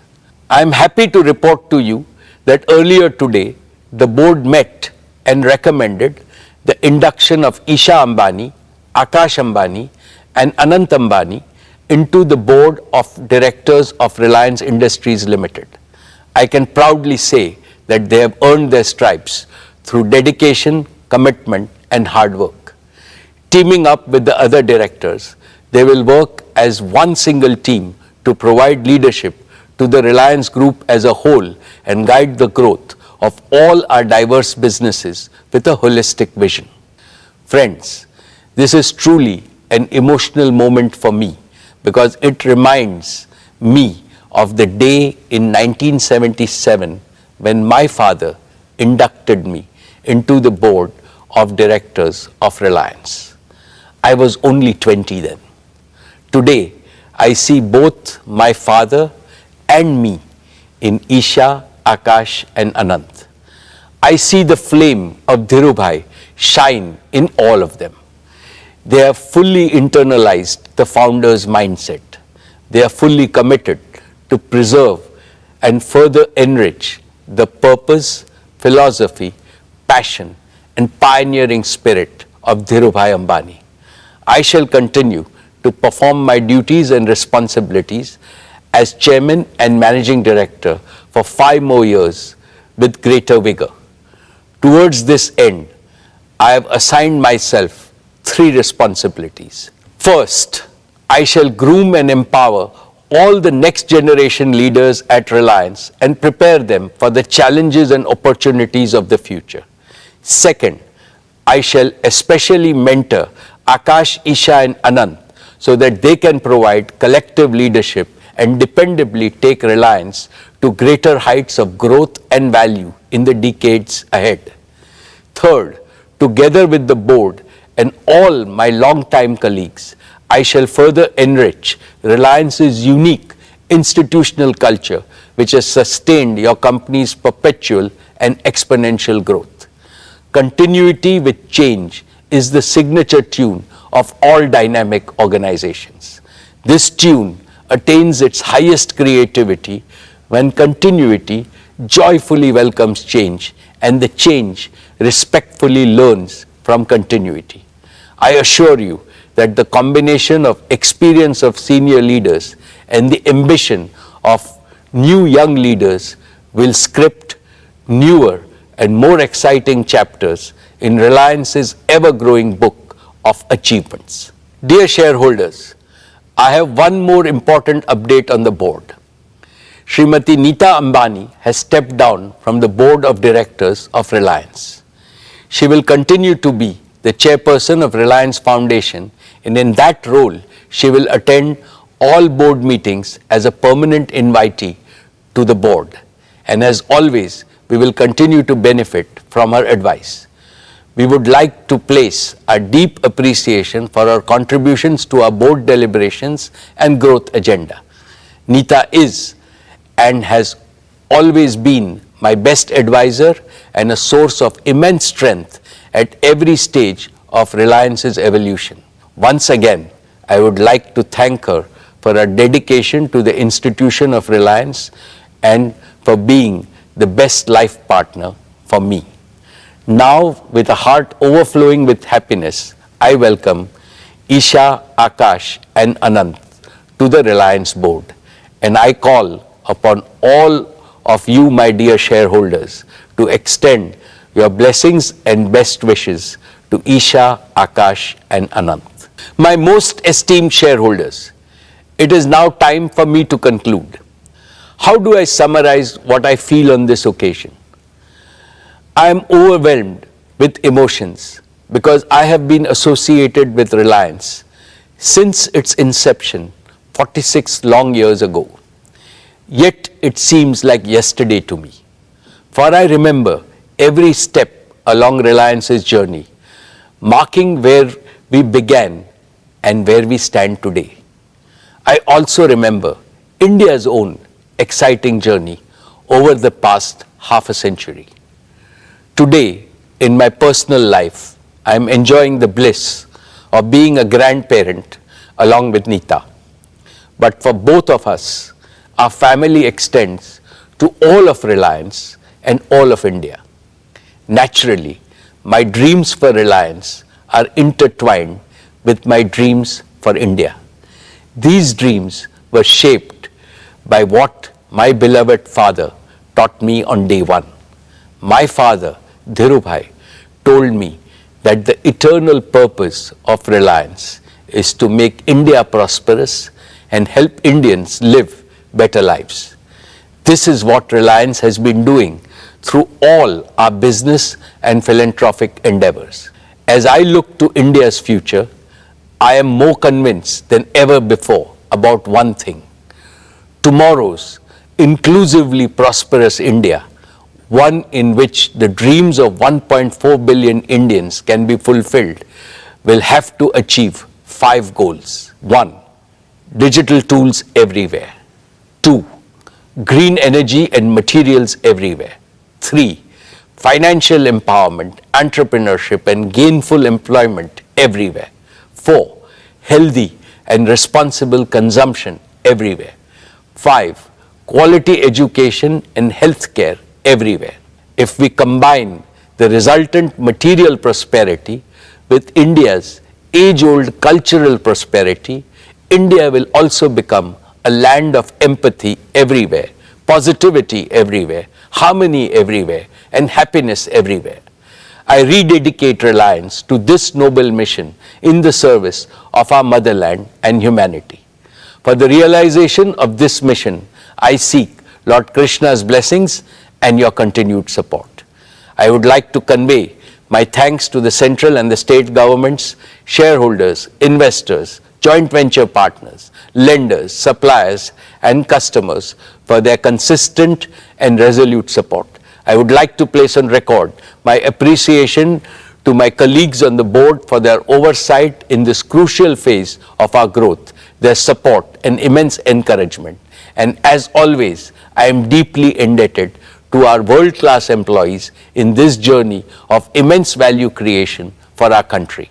Thank you.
Check check check असं कधी असेल ना jeep वरती करून check check check check 1 2 3 4 5 6 7 8 check मग गणेशने येतो तेव्हा माहित पडलं त्यांना रिस्क घ्यायची ना, अजून वरती चेक. जाऊन वरती लागायची रिस्क घ्यायची ना.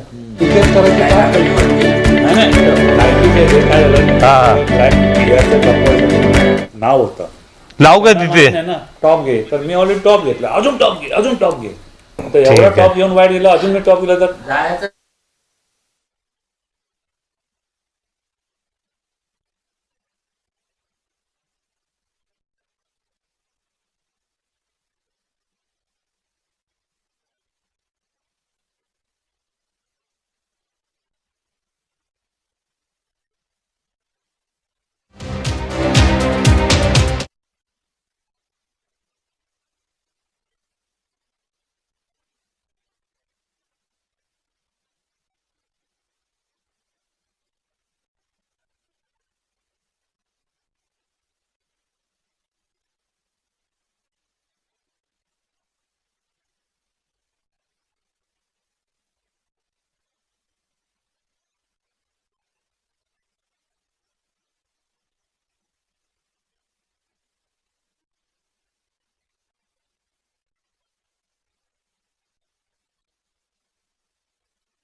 हाँ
दीपन सर नमस्ते।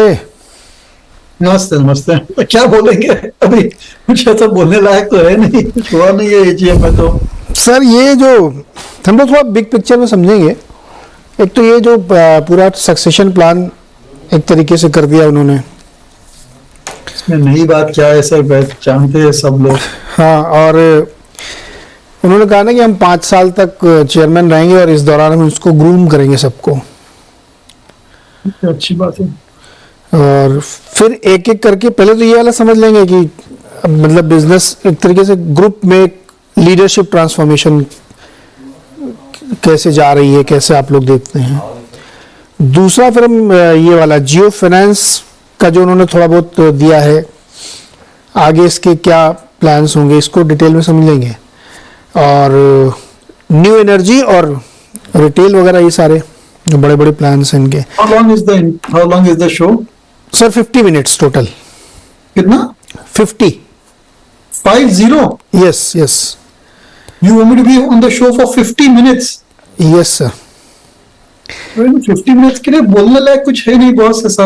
अरे सर हो जाएगा, 2 लोग और हैं, टोटल 3 लोग होंगे आप लोग, तो हम लोग बातचीत कर। अरे सर हो जाए सर, इतनी बड़ी कंपनी देश की और बहुत सारी चीजें नई हो रही हैं। एक तो जियो फाइनेंस में अगर एक 50 मिनट्स का आप शो करने वाले, 50 minutes is a long time. Normally sir 15-20 minute का होता है इंटरव्यू सर। नहीं, ये वाला सर वो शो है जो अपन आवाज अड्डा करते हैं, वो वाला शो है। अच्छा, मेरे को निकलने का था एक्चुअली 5:20 को, इसलिए मेरा प्लानिंग था। अरे सर हो जाएगा, वन गो में करते हैं हम लोग, बिल्कुल फटाफट जल्दी से हो जाएगा। Can you just take me for 15-20 minutes in the beginning and then relieve me, please? Sir थोड़ा सा 30 तक रुक जाइए, उसके बाद जाइएगा फिर आप, अगर जाना है तो। ठीक है, देखते हैं सर। कर लेंगे लोग, जल्दी जल्दी कर लेंगे सर।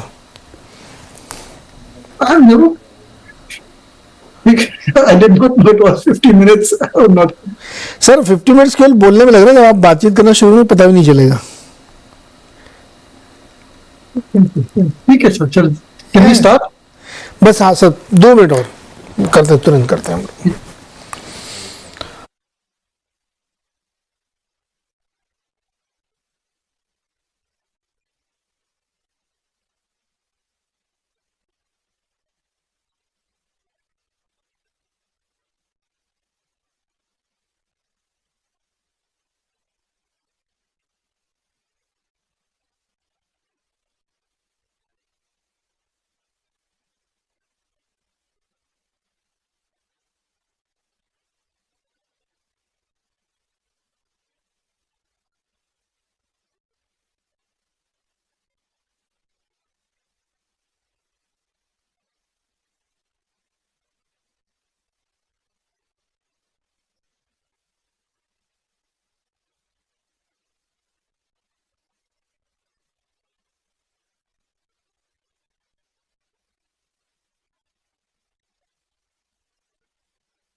अरे कर लेंगे यार, तुम शुरू करो।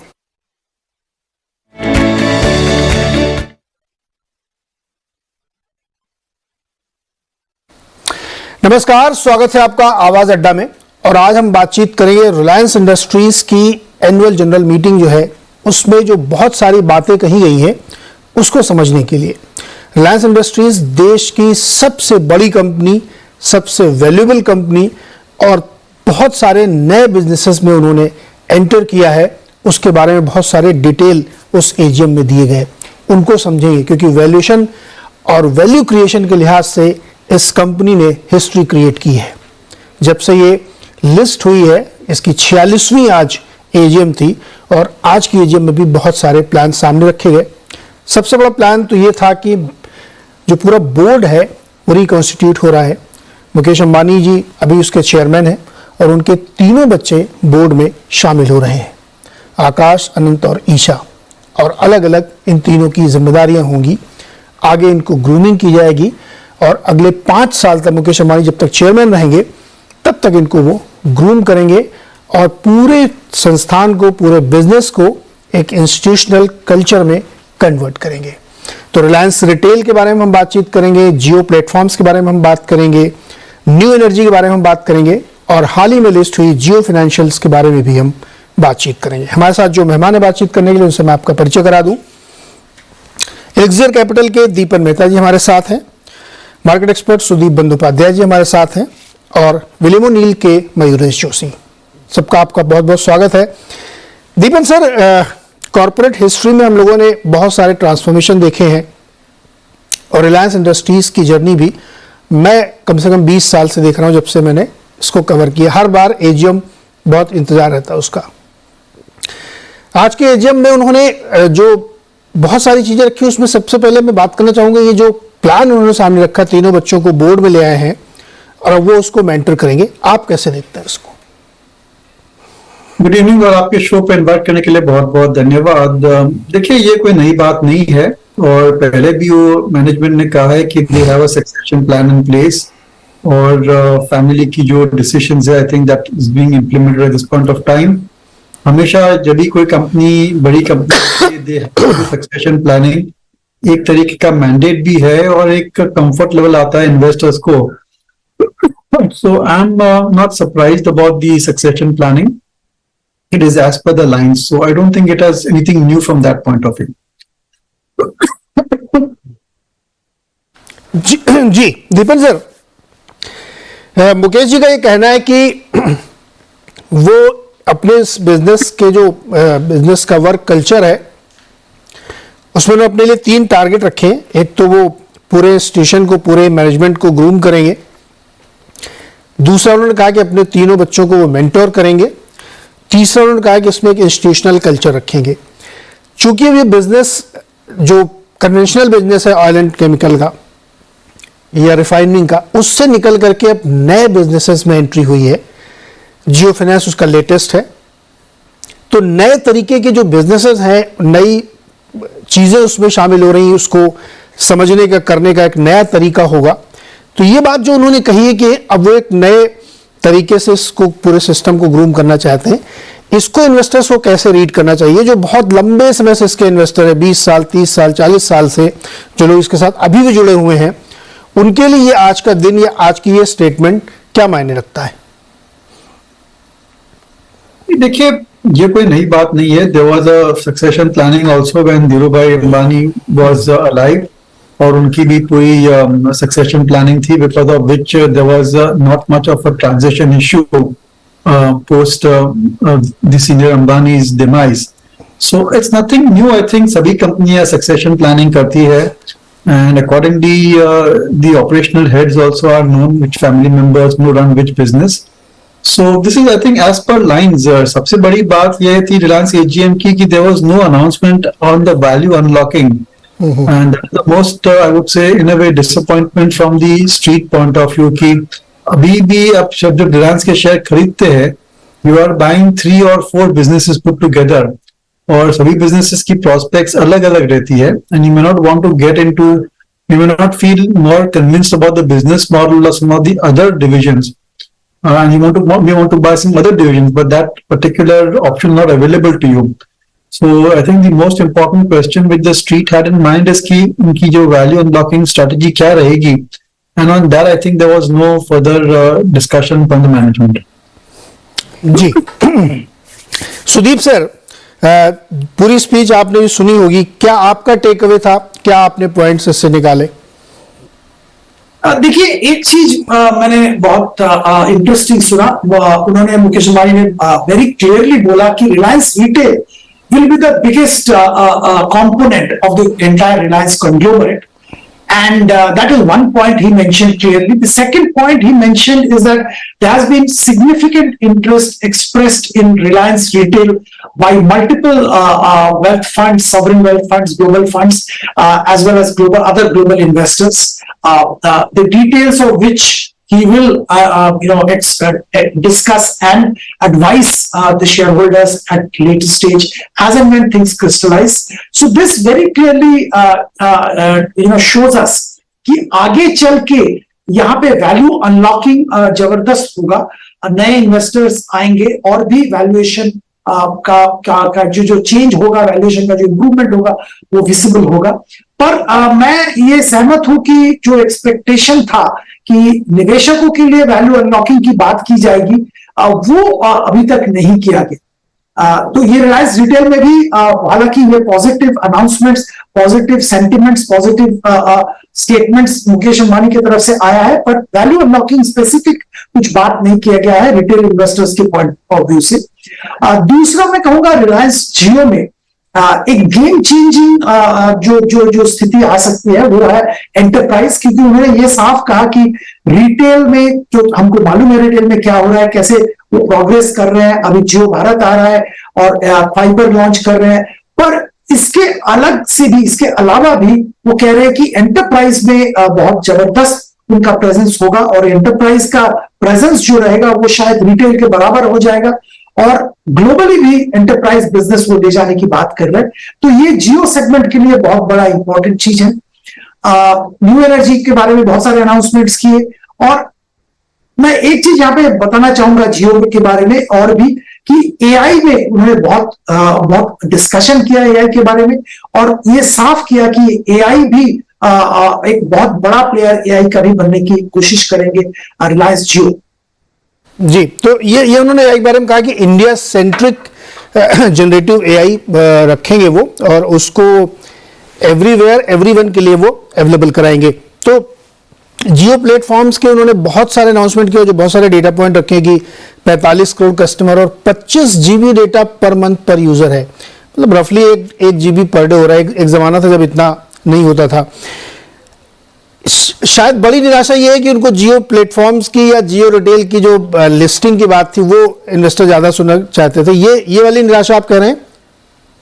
जी बिल्कुल कह रहे हैं, जियो रिटेल दोनों के बारे में कुछ अगर पांच साल पहले मतलब 19 में, हाँ 19 में उन्होंने बोला था कि अगला 5 साल में ये सारे लिस्टेड कंपनीज हो जाएंगे, रिटेल इन्वेस्टर्स के लिए इसमें निवेश करना आसान हो जाएगा। उम्मीद तो था कुछ ना कुछ अनाउंसमेंट आएगा। वैल्यू अनलॉकिंग मेरे हिसाब से जरूर होगा, पर शायद announcements at an appropriate time separately आएगा। यहाँ पे अप्रोप्रिएट नहीं है क्योंकि देखिए उन्होंने बोर्ड मीटिंग भी नहीं बुलाया था, आज ऐसा कोई बोर्ड मीटिंग नहीं था, तो अनाउंसमेंट आना भी मुश्किल था। अब पहले तो बोर्ड डिसाइड करेगा फिर तो अनाउंसमेंट आएगा। तो मीटिंग से पहले ये लग रहा था कि कोई स्पेसिफिक अनाउंसमेंट आने की संभावना नहीं है और वही हुआ एक्चुअली, पर एक डायरेक्शनल स्टेटमेंट आ सकता था, वो नहीं आया। जी दीपन सर, आरआईएल की तरफ से कई बार सरप्राइज होते हैं, जैसे जियो फाइनेंस की तो कोई बात ही नहीं, कभी चर्चा ही नहीं हुई थी कि फाइनेंशियल बिजनेस को एकदम से ले आएंगे, फिर उसकी लिस्टिंग होगी और वो इतनी जल्दी हुआ कि हम लोग तो एक्सपेक्ट कर रहे थे कि जियो प्लेटफॉर्म की लिस्टिंग होगी। खबरें ये भी लोग चाहते थे कि पहले नैस्डैक में करेंगे, बट जियो फाइनेंस जैसा एक सरप्राइज आया। तो हो सकता है कि अभी 1 साल बाकी है, 24 में 5 साल होंगे, तो ये चीज वो कभी भी कर सकते हैं दीपन सर। तो ये तो मतलब एक सरप्राइज आइटम बना रहा है, सस्पेंस बना रहा है इन्वेस्टर्स के लिए, जैसे जियो उन्होंने किया, तो वैसा कभी भी कर सकते हैं वो। जी हाँ, we remain in eternal hope कि ऐसी कोई अनाउंसमेंट आ जाती है जियो फाइनेंस जैसी, and investors are given company split and they are given shares of Reliance Retail as well as Jio platforms. Of course that certainly is on the cards, और अगर आप देखेंगे तो ये उम्मीद से ही कई investor are remaining invested in Reliance industries. और अभी क्या है कि ये जो कंपनीज है, जो डिविजन्स है, they become really large divisions and their basic momentum is very different. Okay, oil or chemical देखेंगे तो there's high degree of cyclicality in that business. If you look at the Jio platform business, there is certain level of growth over there, but the fastest growing business is Reliance Retail. So I think investors want to have the choice as to which particular business they want to invest in, क्योंकि इनकी जो valuation रहती है वो भी अलग अलग रहती है। जैसे कि रिलायंस रिटेल की जो पी मल्टीपल हम देंगे, that is could be on the higher side considering what P multiple we are giving for say DMart और Trent for that matter. So there are differences in the valuation multiple as well for all the different businesses, and of course we remain in hope कि ये जो company है उसको split करके 3 division कर देती है। That will be the best possible outcome for the investors, because अगर वो आईपीओ करती है then Reliance industries become the holding company. Holding company बन जाती है तो then definitely it affects the valuation and the stock price of Reliance industries per se. I think that on listing Jio platforms, Reliance retail, new age businesses as a standalone company may get a lot of interest from investors, but Reliance industries फिर कौन खरीदेगा? Because if you want to buy Reliance retail and you buy the listed company, there is no point of buying Reliance industry share. So these are very, I think, very important questions for which the market is waiting for an answer, and hopefully we'll have a positive outcome from the management. Okay, ये interesting questions है कि क्या Reliance industries एक holding company की तरीके से होगी, फिर अलग अलग बिजनेस होंगे. तो मयूरेश, आपके लिए सबसे बड़ा इस पूरी स्पीच में सुनने में क्या आया, क्या आपको सबसे इंटरेस्टिंग लगा? Evening Neeraj ji, I think दो तीन चीजें.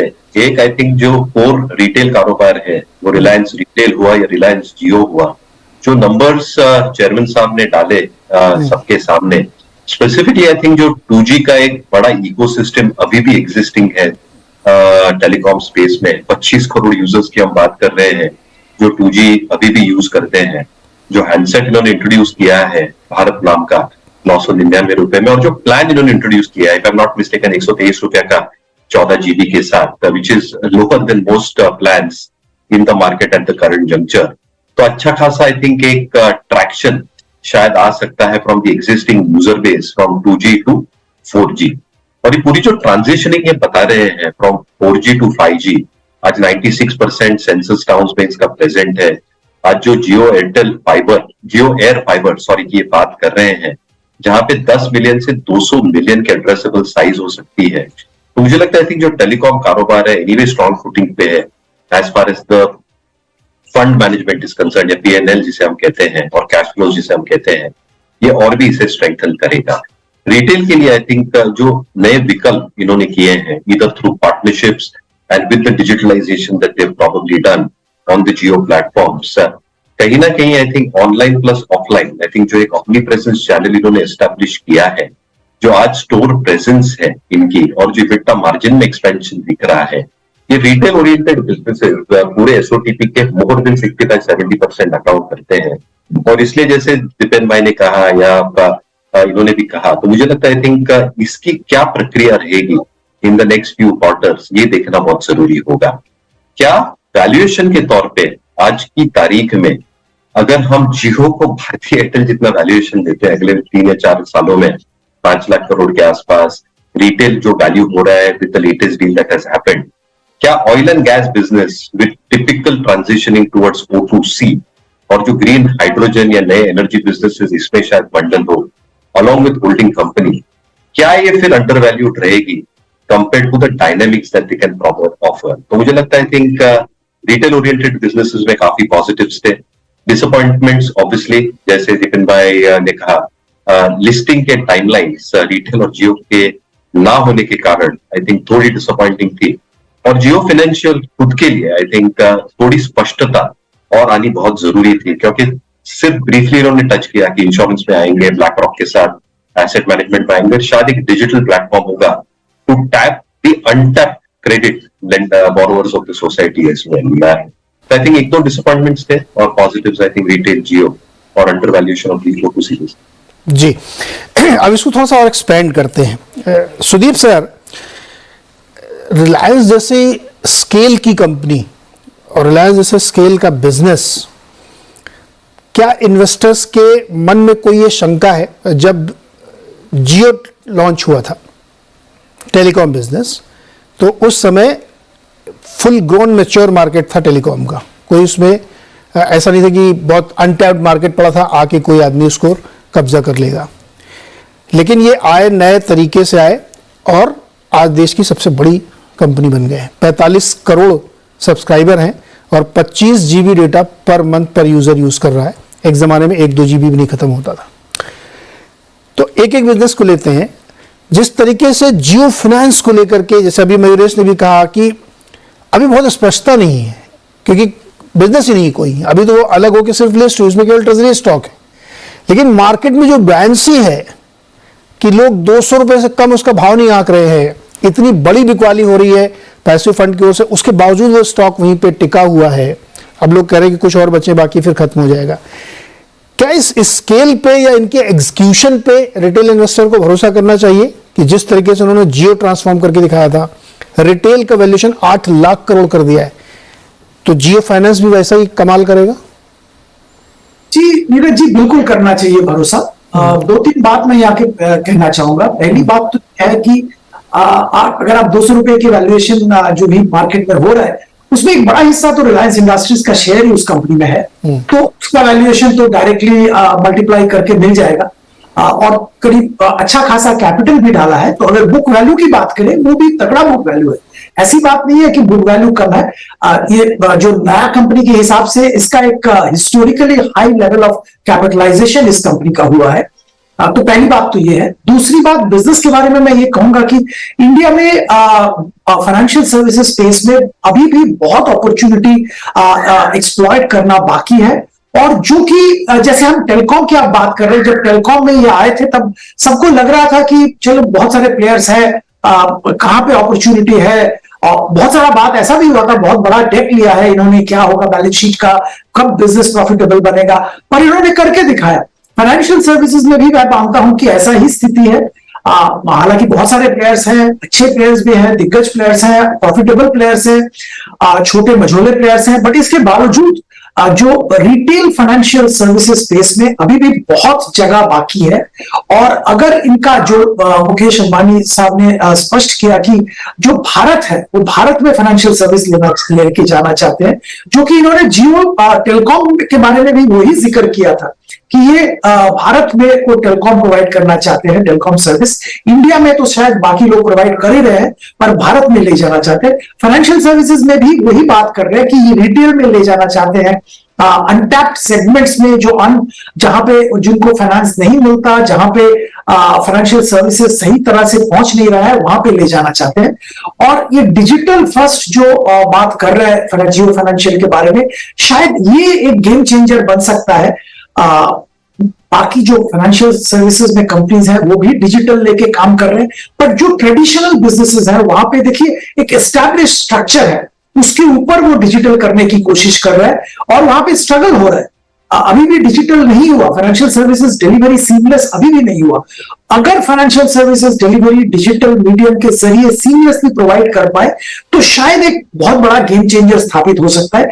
और एक बात यहाँ पे याद ये भी रखना पड़ेगा कि बहुत बड़ा कैप्टिव कस्टमर बेस है ग्रुप में। जियो रिटेल की बात करें या जियो फाइनेंशियल जियो प्लेटफॉर्म्स टेलीकॉम साइट की बात करें, एक बहुत बड़ा कैप्टिव कस्टमर बेस है जिसको किसी भी तरीके से ये यूज कर पाएंगे, जिसको फाइनेंशियल सर्विस प्रोवाइड कर पाएंगे और बहुत बड़ा बुक क्रिएट कर पाएंगे। तो हम लोग तो ये मानते हैं कि बजाज जो ग्रुप के फाइनेंशियल सर्विसेज बिजनेस है उसके साथ टक्कर लेने का क्षमता जियो फाइनेंशियल रखता है, और ब्लैक क्लॉक के साथ एएमसी में पार्टनरशिप के जरिए एक बहुत बड़ा गेम चेंजिंग एएमसी बिजनेस भी खड़ा कर सकते हैं। जी दीपन सर, इस पे आपका भी की राय चाहिए कि जियो फाइनेंशियल्स को लेकर के क्या इन्वेस्टर्स के मन में कुछ शंकाएं हैं कि अभी तो कुछ है नहीं, कैसे कर पाएंगे, क्या कर पाएंगे? देखिए, रिलायंस इंडस्ट्रीज का एग्जीक्यूशन इज वर्ल्ड क्लास, और कोई भी बिजनेस में अगर वो एंटर करते हैं then they will certainly grab large part of the market share. उनकी तो यही स्ट्रैटेजी रहती है that they want to dominate that particular space. और मेरे ख्याल से जियो फाइनेंस में भी वो काफी हद तक they will roll out their plans in such a way that they are one of the biggest player in the financial services industry. और जो माहौल है, जो एनवायरमेंट है, also is very positive from Jio financial point of view, क्योंकि जो NPA industry में है वो काफी हद तक कम है, and interest rates are stable at this point of time. There is good demand for lending products as well as for financial services. और जैसे आप जैस ने कहा that they have a captive source of customers as well, so they can bundle a lot of services together and try and grow the Jio Finance business per se. But these businesses also require certain time, क्योंकि ऐसी बात नहीं है कि आपने factory डाल दी और फिर 2-3 क्वार्टर में रेवेन्यूज आने चालू हो गए। It is all a process, क्योंकि ये मैन पावर ड्रिवन बिजनेस है जो फाइनेंशियल सर्विसेज बिजनेस रहता है। That is dependent a lot on how much you recruit, the quality of people you recruit at the lower level, middle level, and the technology platform, testing of the technology platform, collection system. So काफी I mean there are many moving parts in our financial services business, which take a little bit of time to build, which is what I think Reliance Industries will do over the next 2-3 years or so. But there's no denying the fact कि 3-4 साल 5 साल में this Jio Finance is going to be a big giant in the financial services space, and from that point of view I think certainly it is a stock worth watching. Okay एक सवाल मैं मयूरेश लेता हूँ, उसके बाद मैं फिर retail पे आऊँगा। मयूरेश, जियो फाइनेंस की अगर आप डिटेलिंग पढ़ें उनके प्रेजेंटेशन में तो उसके नीचे 6-7 बड़े बिजनेसेस हैं। एसेट मैनेजमेंट का होगा, इंश्योरेंस का होगा, ब्रोकिंग का होगा, एनबीएफसी का होगा, कंज्यूमर फाइनेंस का होगा। ये अपने आप में इतने बड़े बिजनेसेस हैं कि इनकी अलग अलग भी लिस्टिंग हो सकती है। हो सकता है 10 साल बाद जियो फाइनेंस में वैल्यू अनलॉकिंग शुरू होनी पड़े। पॉइंट मेरा कहने का ये है कि जो इस समय का इकोसिस्टम है फाइनेंसिंग का, अनसिक्योर्ड फाइनेंसिंग वाली, जहां पे तो अगर आप लेटेस्ट रिपोर्ट जेफरीज की भी पढ़ें तो उसमें ये कहते हैं कि ज्यादातर ये वाला बिजनेस छोटी एनबीएफसीज के पास है, और बड़ा बिजनेस जो बिजनेस फाइनेंसिंग का बिजनेस है वो सरकारी बैंकों ने ले रखा है, जो कि मतलब, और एक रिपोर्ट ये भी कहती है कि अगले 3 से 4 साल के बीच में एक बहुत बड़ा मैसिव डिसरप्शन और चेंज होने जा रहा है फाइनेंसिंग में, क्योंकि कोई भी इंस्टीट्यूशन अब बहुत लंबे समय के लिए फाइनेंस करने के लिए मेंटली प्रिपेयर नहीं, उनको लगता है 3-4 साल की लेंडिंग बहुत होती है। तो ये एक नई तरीके की अपॉर्चुनिटी क्रिएट कर रहा है, और इसके जैसा प्लेयर अगर आता है तो ये आपको लगता है कि एक डिसरप्शन करेगा? मैं ये इस पॉइंट ऑफ व्यू से पूछ रहा हूं क्योंकि बहुत सारे लोग तरह के सवाल पूछते रहते हैं कि अभी तो कुछ बिजनेस ही नहीं है, इसकी वैल्यू कैसे बनेगी। मतलब इतना स्केप्टिसिज्म मैंने पहली बार देखा कि अभी 5-10 साल पहले आपने जियो को देखा है, आपने रिटेल का देखा, 8 लाख करोड़ का मार्केट कैप हो गया है, स्टिल पीपल आर अंडरस्टैंडिंग कि नहीं यार ये थोड़ा सा है। मतलब मैं ये समझना चाहता हूं, आप लोग चूंकि इतने बड़े ग्रुप्स पे जुड़े हुए हैं, क्या बिजनेसेस में कोई डाउट लगता है क्या? तो आपके सवाल के 2 पहलू नीरज जी। पहला, आई थिंक जो डिसरप्टिव एलिमेंट है, जैसे दीपेन मैंने कहा, I completely agree. I think Reliance is known to disrupt the markets, और अगर ये प्रोडक्ट लाएंगे which is entirely digitally backed, एक तो आई थिंक एक श्योरिटी होगी in terms of the API layers that they are going to build, और उसके ऊपर जो एक आर्टिफिशियल इंटेलिजेंस का लेयर बिल्ड करेंगे, कि आई थिंक अगर लेंडिंग देनी भी है अनसिक्योर्ड लेंडिंग के हिसाब से टू द मास मार्केट्स या इमर्जिंग एफ्लुएंट मार्केट्स, तो वहां पे आई थिंक एक स्ट्रक्चरल वे में लेंडिंग होगी, looking at certain data points, जिससे आई थिंक रिस्क मैनेजमेंट अच्छी खासी मेंटेन हो जाएगी, जो ब्लैक रॉक के चेयरमैन ने भी स्पष्ट तरीके से कहा इन terms of asset management products. तो आई थिंक एक ऑपरेटिंग एक्सपेंसेस जो होती है कोई भी न्यू बिजनेस के लिए, ये फ्रंट लोडेड होती है to a large extent in the initial 3-5 years, जो जियो फाइनेंशियल्स के केस में नहीं होगी। जो सुदीप जी ने और दीपेन जी ने पॉइंट्स रखे in terms of the existing database, backend support, technological support, platform support, ये सारी चीजें अबेट करेंगी एक्सपोनेंशियल ग्रोथ को compare to other players who would have taken a relatively longer period of time. आपका जो दूसरा सवाल है इन टर्म्स ऑफ क्या इसमें से भी वैल्यू अनलॉक हो सकती है, मेरे अनुमान से आई थिंक जो लो हैंगिंग फ्रूट्स है, आई थिंक जो कंज्यूमर डिस्क्रिशनरी लोन्स है, जिसे कंज्यूमर ड्यूरेबल लोन्स हम कहते हैं, आज के तारीख में आई थिंक जो रिलायंस रिटेल में इनकी प्रेजेंस है, that they can easily tap into. Insurance products, they very well know, I think, what is now needed for the market. Life हो या नॉन लाइफ हो, क्या बेस लेवल प्रोडक्ट्स लेके आने चाहिए फॉर मास मार्केट्स, जिससे I think risk element भी कम होगा और प्रीमियम कलेक्शन भी ज्यादा होगा। मुझे लगता है ये लो हैंगिंग फ्रूट्स है, रिलायंस भले बात ही करेगा। एंड अपैरेंटली आई थिंक जो मार्केट साइज है Neeraj ji itself, I think is expected to grow exponentially. तो मुझे लगता है आई थिंक जो एक मैं मैकेंजी का रिपोर्ट पढ़ रहा था, एक मास मार्केट एलिमेंट जो उन्होंने डिफाइन किया है $50,000 के कम जो पूरी हाउस होल्ड कमाते हैं, लगभग 2 लाख हाउस होल्ड है, they are expecting that to grow by 10-11% in the next 3 to 4 years। और जो इमर्जिंग इन्फ्लुएंट मार्केट जो ये मानते हैं $50 से $1 लाख तक, that can grow even faster at 11 to 13%। तो मार्केट साइज है, इनके पास एग्जिस्टिंग डेटाबेस है और डिसरप्टिव फोर्सेस है। तो आई थिंक एक बार स्ट्रैटेजी समझ में आ जाएगी तो मुझे लगता है इन the next few quarters I think they can create a huge disruptive element, at least for the smaller NBFCs, जैसे आपने एग्जैक्टली। और एक बड़ी इंटरेस्टिंग चीज और मुझे नोटिस में आई कि जितने भी इनके न्यू बिजनेसेस हैं उसमें कॉमन थ्रेड है कि वो टेक्नोलॉजी बेस्ड है, जिसको एसेट लाइट मॉडल कह लीजिए या जिसके थ्रू ग्रो करना बहुत आसान होता है, मैनीफोल्ड आप बहुत जल्दी कर सकते हैं रादर की ब्रिक एंड मॉडल में जाते हैं। तो वो खुद ही कह रहे हैं कि डिजिटल फर्स्ट मेरा मॉडल होगा, ज्यादा हम जनरल इंश्योरेंस पे फोकस करेंगे, जहां पे हर साल रिपीट बिजनेस आता है। लाइफ में तो एक बार करा लिया, 20 साल के बाद देखेंगे। तो फोकस बहुत क्लियर है और ICICI बैंक की एक्स टीम इन प्लेस है। कामत जी से लेकर के, हितेश जी से लेकर के, अत्रे जी से लेकर के या मनीष कुमार सिंह तक, सब पुराने दिग्गज लोग रिटेल बैंकिंग के जायंट बैठे हुए हैं। तो उसको वो लोग देखेंगे कैसे। लेकिन सुदीप सर आते हैं, सुदीप सर और दीपन सर रिटेल वाला बिजनेस को एक बार समझते हैं। रिटेल बिजनेस जैसा कि बताया गया कि AGM में कि टॉप 100 ग्लोबल कंपनीज में से एक है और उसकी रफ्तार इतनी तेज है कि इसमें भी देखिए डिसरप्शन। सुदीप सर, अमेजॉन मौजूद है, फ्लिपकार्ट मौजूद है, सारे अवेलेबल हैं यहाँ पे, और उसके बाद 3 साल के अंदर मार्केट कैप 8 लाख करोड़। अभी कतर अथॉरिटी ने पैसे डाले हैं $1 बिलियन पे। तो जिस रफ्तार से ये रिटेल ग्रो कर रहा है, और अब अभी भी देखिए इतना डिसरप्शन है रिटेल के थ्रू कि आप ऑनलाइन के सामने वो ठहर नहीं पा रहा बिजनेस, जो नॉर्मल बिजनेसेस हैं। तो क्या ये रिटेल वाली जो वैल्यू है, ये जो जिस तरीके की बिजनेस ग्रो कर रहा है, ये आपको लगता है कि एक बहुत बड़ा पोटेंशियल, और आगे जाते हो अब लिस्टिंग ठीक है, जब भी वो अनाउंस कर दें, 1 साल ले, 6 महीने ले, व्हाटएवर, लेकिन इस बिजनेस पे आपकी राय क्या है, जहां पे इनके पास 1 साल में 50 करोड़ गारमेंट ये बेचते हैं, 25 करोड़ इनके पास रजिस्टर्ड कस्टमर है। दीपन, सुदीप सर। एब्सोल्युटली, देखिए एक रिलायंस रिटेल का स्ट्रेटेजी में खास बात यह है कि अगर आप ग्लोबली जो बड़े रिटेल बिजनेसेस है उस पर ध्यान दें, तो वॉलमार्ट सबसे बड़ा रिटेल बिजनेस है, और Walmart predominantly brick and mortar stores थे। हालांकि अभी डिजिटल करने की कोशिश कर रहे हैं, प्रयास जारी है, पर प्रिडोमिनेंटली ये डिजिटल है। फिर अमेजन आया एज ए बिग कंपटीटर, जो कि एक जमाने तक कंप्लीटली डिजिटल था। हाँ ठीक है, अभी होल फूड्स एक्वायर किया, 1-2 और brick and mortar units acquire करके वो भी ब्रिक एंड मॉर्टर में आने की कोशिश कर रहे हैं, पर it's a predominantly digital player. Walmart predominantly brick and mortar player.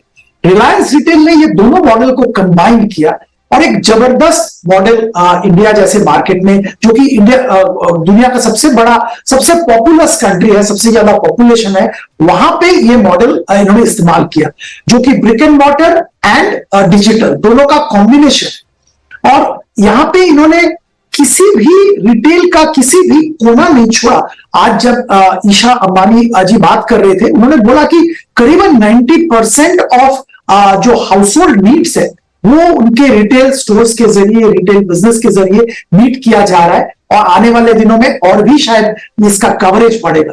तो आप देखिए, जो कुछ भी आपको चाहिए तो रिलायंस रिटेल के जरिए आपको मिल जाएगा। और इसमें देखिए पूरा रेंज कवर कर रहे हैं, वो लो एंड से लेके हाई एंड लग्जरी तक।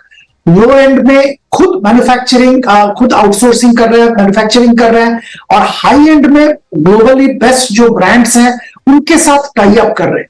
तो आप वहां पे जो जो जो दुनिया के जाने माने ब्रांड्स हैं उनको ले आ रहे हैं पार्टनरशिप के जरिए, और जो बाकी एंड, लोअर एंड में है, वहां पे डोमेस्टिक मैन्युफैक्चरिंग कर रहे हैं, अपना ब्रांड डेवलप कर रहे हैं। पुराने जो इंडियन ब्रांड्स अनयूज्ड पड़े थे या थोड़ा लैकलस्टर हालत में था, जैसे कैंपा बोलिए आप, या तो सौसे बोलिए आप, या लोटस चॉकलेट्स बोलिए, ये सारे ब्रांड्स इकट्ठा कर रहे हैं, और वो ब्रांड्स के जरिए जो थोड़ा बहुत ब्रांड रिकॉल ऑलरेडी है उसके जरिए बिजनेस को बढ़ाने की कोशिश कर रहे हैं। तो आई थिंक ओवरऑल अगर आप देखें तो एक बहुत ही सोचा समझा हुआ स्ट्रैटेजी है, जिसके जरिए एंटायर रिटेल स्पेस कैप्चर करना चाहते हैं। अब देखिए, नाइका लेके हम लोग इतना एक्साइटेड थे, अब नाइका जैसा बिजनेस उन्होंने लॉन्च कर लिया, टियारा लॉन्च कर लिया, और वो भी बहुत अच्छा ट्रैक्शन दिखा रहा है। तो रिटेल का कोई भी कोना नहीं छोड़ा है उन्होंने, सब जगह में रिलायंस का प्रेजेंस आ रहा है, और ये जो स्केल उन्होंने क्रिएट किया है, ये स्केल का जबरदस्त बेनिफिट मिलेगा। और याद हमको ये भी रखना पड़ेगा कि इंडिया ग्रोइंग कंट्री है, जहां पे जीडीपी जबरदस्त बढ़ रहा है और कंजम्पशन बढ़ रहा है, इनकम बढ़ रहा है। आज $2,500 पर कैपिटा इनकम है, ये $10,000 पर कैपिटा होगा आने वाले दिनों में। और ये जो जर्नी है, इसमें कंजम्पशन एक बहुत बड़ा रोल प्ले करेगा, और वहां पे रिलायंस रिटेल अपना फुटप्रिंट जमा रहा है। तो हम लोगों का मानना है, जैसे मुकेश अंबानी जी ने भी कहा, कि ये शायद ग्रुप का सबसे बड़ा पार्ट बन जाएगा in terms of turnover, in terms of valuation, बहुत जल्द। जी, जिस रफ्तार से बढ़ रहा है उससे तो ऐसे ही लगता है कि जो उसका रेवेन्यू है वो एक समय में आएगा तो सबसे ज्यादा दिखने लगेगा, हालांकि अभी तो कन्वेंशनल बिजनेस ज्यादा पड़ा है। दीपन सर, ये जो रिटेल की हम लोग बात करें, इस पर मैं आपका भी राय जानना चाहूंगा, क्योंकि जितने भी नामी गिरामी डिजाइनर हैं सब इनके साथ जुड़ गए, बहुत सारे जो लोकल ब्रांड्स थे वो इनके साथ जुड़ गए। आजियो लक्स के उसमें जाइए तो आपको इंटरनेशनल बड़े बड़े मशहूर महंगे वाले ब्रांड, मतलब आजियो के ऐप में आप घुसिए तो आपको ऐसा कुछ नहीं जो वहां पे ना मिले। और ये सिर्फ कपड़े लगते फैशन डिजाइन वाला है। मार्ट में जाइए तो फिर आपको सारी वो ग्रॉसरी, तो जिस स्केल और साइज पे ये टेक ऑन करते हैं बड़े लोगों को, बड़ी कंपनीज को, और इस्टेब्लिश करें अपने आप को, जैसा कि अभी सुदीप सर कह रहे थे कि ऐसा कोई कोना छोड़ा नहीं उन्होंने जो आपकी डेली यूज की चीज हो और जो उनके ऐप में ना मिले आपको। तो जैसा वो कह रहे हैं कि क्या आपको लगता है कि ये बिजनेस सबसे बड़ा और सबसे तेज बढ़ने वाला यही ग्रोथ का ट्रिगर है इसमें? एक्चुअली रिलायंस का सबसे बड़ा ट्रिगर ये है। जी हाँ, I think there is no doubt कि in terms of potential Reliance retail as of now showing the highest potential. उसकी वजह ये भी है कि there is a huge shift from unorganised to organised sector, और इसकी वजह से we are seeing this kind of valuations and this kind of earning visibility for Reliance Retail. और जो है competition is also there which is pretty stiff, but Reliance Retail के पास जो balance sheet है, जो execution capability, I think that is really the advantage that Reliance Retail has got along with the brand. और उनकी retail में strategy ये भी रहती है कि they want to promote private labels. तो प्राइवेट लेबल अगर प्रमोट करते हो that's very positive on the operating profit margin side. जैसे कि उन्होंने कहा कि कैंपा कोला है, they want to take it global. Now, if Campa Cola is sold instead of Coca-Cola or Pepsi Cola within Reliance retail stores, obviously the margin on Campa Cola is much higher than trying to sell other competing products. So, जो उनकी strategy है to promote private label, that also is very sound. And amongst the entire business at this point of time, certainly Reliance retail seems to be the most exciting. और इसी की वजह से I think they're able to attract such global investors, what they announced recently. So, very positive on it. Whether said, अगर आपको Reliance retail खरीदना है stand alone तो आप नहीं खरीद सकते, आपको रिलायंस इंडस्ट्रीज खरीदना पड़ेगा। और अगर आप रिलायंस इंडस्ट्रीज खरीदते हैं then you are getting bit of oil to chemical, you are getting platform, you are getting new age businesses also, and that I think is something which investors have to understand, and they have to accordingly try and assess the company on that basis.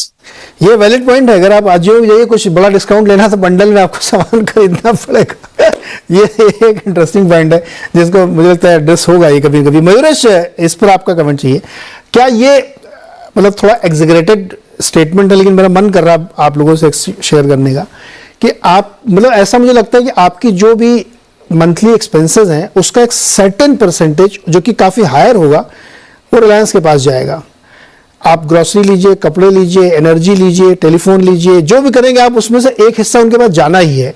अब वो कितने percent में जाएगा मैं उसको नहीं मेरा idea, लेकिन मुझे लगता है कि उन्होंने ये एक इट्स अ मॉडल कि आपकी जो भी आपके खर्चे हैं पूरे महीने के, मान लीजिए आप 100 रुपये महीने में खर्च करते हैं तो उसमें से 15 रुपये रिलायंस के पास जाएंगे, क्योंकि आप कुछ भी करिए पैसा उन्हीं के पास जाना है। इस मॉडल पे ये पूरा ग्रुप चल रहा है। बिल्कुल, आई थिंक जो रिटेल बिजनेस है, जो इनके पहिए हैं Neeraj ji, groceries have done exceptionally well. दूसरा आई थिंक जो लाइफस्टाइल कंपोनेंट्स है जो आप एजीओ ऐप की बात कर रहे थे, आई think that has done exceptionally well. जो नए डिजाइनर्स और आई थिंक अक्रॉस प्रोडक्ट जो प्राइस रेंजेस में इनके पास है on the AGO platform, I think that is itself a value disruptor of sorts. Or consumer durable or electronics भी, I think if I'm not mistaken, they have sold 5 lakh laptops पिछले वर्ष, which is no small feat. So I think इनका जो भी presence बन गया है last quarter से, which is the annualized quarter से, जो पहली तिमाही का quarter था, they have still added stores, 18,500 store के आसपास पहुंच गए हैं, 70.6 million square feet की जगह हो गई है। और आई थिंक जो प्रेजेंस हो रहा है इनका, सरप्राइजिंगली जो ईशा अंबानी ने कहा, is in tier 2 tier 3 cities, which is where the growth is coming. तो जो नए इंडिया में हम भारत की बात कर रहे हैं, जो मुकेश भाई ने भी अपने स्टेटमेंट में कहा था, I think that is where the next leg of the growth is expected to come, क्योंकि जो प्रोपोर्शनेट डिस्क्रिशनरी स्पेंडिंग आएगी ये टियर 2 टियर 3 टाउन से आएगी। or a majority portion of their stores are getting opened in tier 2, tier 3 towns. और एक track record है Neeraj ji, it's not just Reliance retail. आप कोई भी डिस्क्रिशनरी स्पेंड की बात करें, इंडस्ट्री की QSR की आप बात करें, मैकडॉनल्ड्स से लेके पिज्जा हट तक, everybody is trying to open store in tier 2, tier 3 towns, क्योंकि maximum wealth creation अगले कुछ वर्षों में वहीं से आने वाला है. And Reliance is probably embarking on this entire journey to probably tap into this markets at the beginning. और ये जो stickiness रहेगी with the digitalization, comfort, offline online presence, ये शायद लॉयल्टी कस्टमर्स की वो कंटिन्यू करेंगे in the next few years, क्योंकि जो 4 C's ईशा अंबानी ने कहे, I think the care component then becomes extremely important in the design of business. So I think काफी पॉजिटिव्स है. ओके, तो ये थी रिटेल की कहानी और हमने बात की प्लेटफॉर्म की, रिटेल की और जियो फाइनेंस की. एक सेगमेंट और है न्यू एनर्जी, जो कि पूरे वर्ल्ड में इस समय सबसे ज्यादा चर्चा में है और ग्रोथ के लिए एक बड़ा ट्रिगर है वो रिलायंस इंडस्ट्रीज के लिए भी. छोटे से ब्रेक के बाद लौट के आते हैं, इस पे चर्चा करेंगे.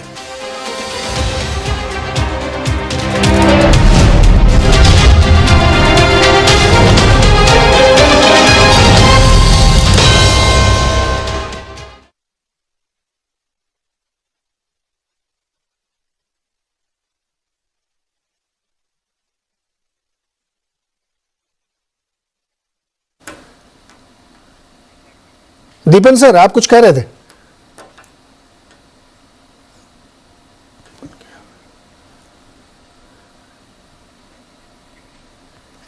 दीपन सर अनम्यूट करिए, मुझे सुनाई नहीं दे रहा. I'm really sorry, Neeraj. I need to go. Normally, you know, it is 15-20 minutes. I did not know. Sir मैं तुरंत आ रहा हूँ आपके पास. एक सवाल आपसे ले लूँ न्यू एनर्जी, उसके बाद फिर आप चले जाइएगा. नहीं, देखिए, there are many people waiting. At least the you know, your guest should have informed me it's a 50-minute show. I mean, 5 o'clock is peak. A lot of things are waiting. Sir, मैं तुरंत break से आ रहा हूँ. आपसे एक सवाल लूंगा, आप जितना देर बोलना चाहे, 2 मिनट, आधा मिनट, और फिर आप 50 मिनट भी आपका 5:43 तो हो गया है सर. नहीं, मैं मतलब ब्रेक तो मैंने इसलिए लिया क्योंकि मुझे वो रिकॉर्डेड है. मैं तुरंत आपके पास आ रहा हूँ इमीडिएटली. आपसे एक क्वेश्चन पूछूंगा, फिर आप लीव कर जाएंगे. चलो जल्दी आओ. I'm really sorry, there's some you know, today is really a tough day also. So okay sir, no problem. No problem sir, no problem. You can leave sir, no problem. 3 people waiting also, and I'm getting 10 phone calls over here, you know. I've given time to people and other things. Okay sir, no problem, no issue sir, no issue. You I'm can really leave. sorry Neeraj, but you know, I can't help it. I was not aware. Okay sir, no problem. You can leave sir.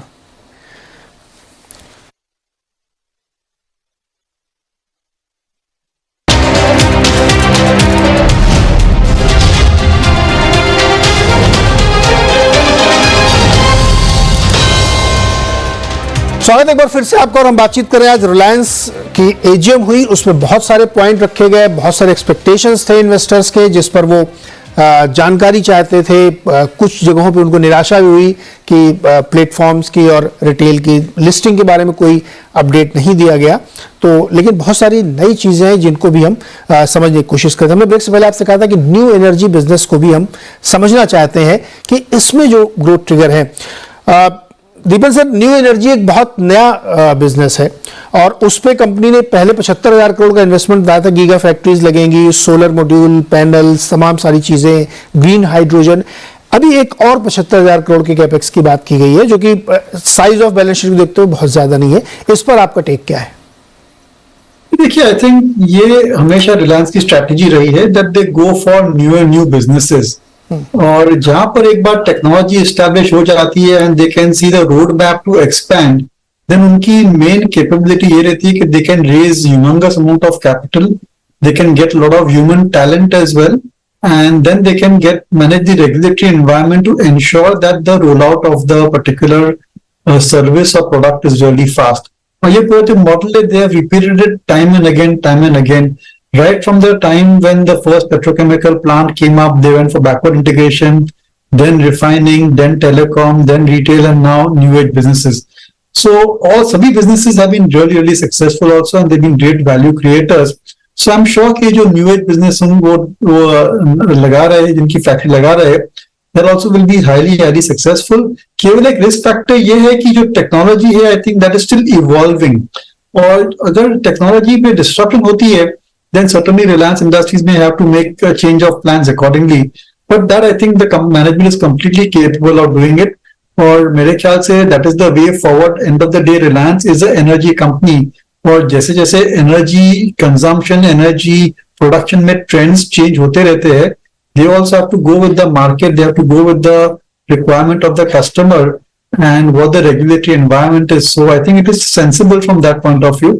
और जो भी वो factory लगा रहे हैं, I think it is well within their financial capacity and it will not burden the balance sheet that much. Perfect. तो ये new energy पे है।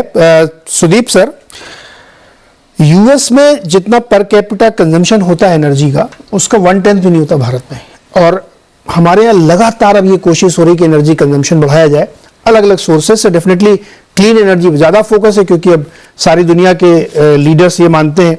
तो रिलायंस ने भी 2035 तक के लिए अपने आप को ये शपथ ली है कि वो नेट कार्बन जीरो होंगे। नेट कार्बन जीरो का मतलब होता है जितना कार्बन उत्सर्जन हो रहा है उतनी ग्रीन गैस अगर हम ग्रीन एनर्जी जनरेट करेंगे तो नेट पे जीरो हो जाता है। ये इसका मतलब होता है। नेट पे जीरो मतलब नहीं कि बिल्कुल कार्बन नहीं होगा।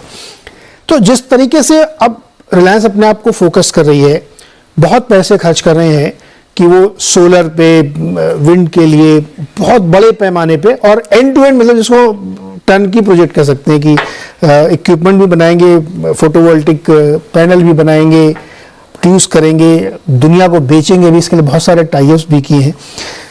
तो जो एक लोगों के मन में होता है कि यार ओरिजिनली तो ये एनर्जी कंपनी है, फॉसिल फ्यूल से शुरू हुई थी और वहीं पे अभी ये सबसे बड़ा कंट्रीब्यूशन है, लेकिन जो एक ट्रांसफॉर्मेशन है, जैसे कि आज कहा भी गया एजीएम के दौरान कि ये न्यू रिलायंस की तस्वीर आप देख रहे हैं, कैसे लेते हैं आप ये जो पूरा प्लान है इनका न्यू एनर्जी का?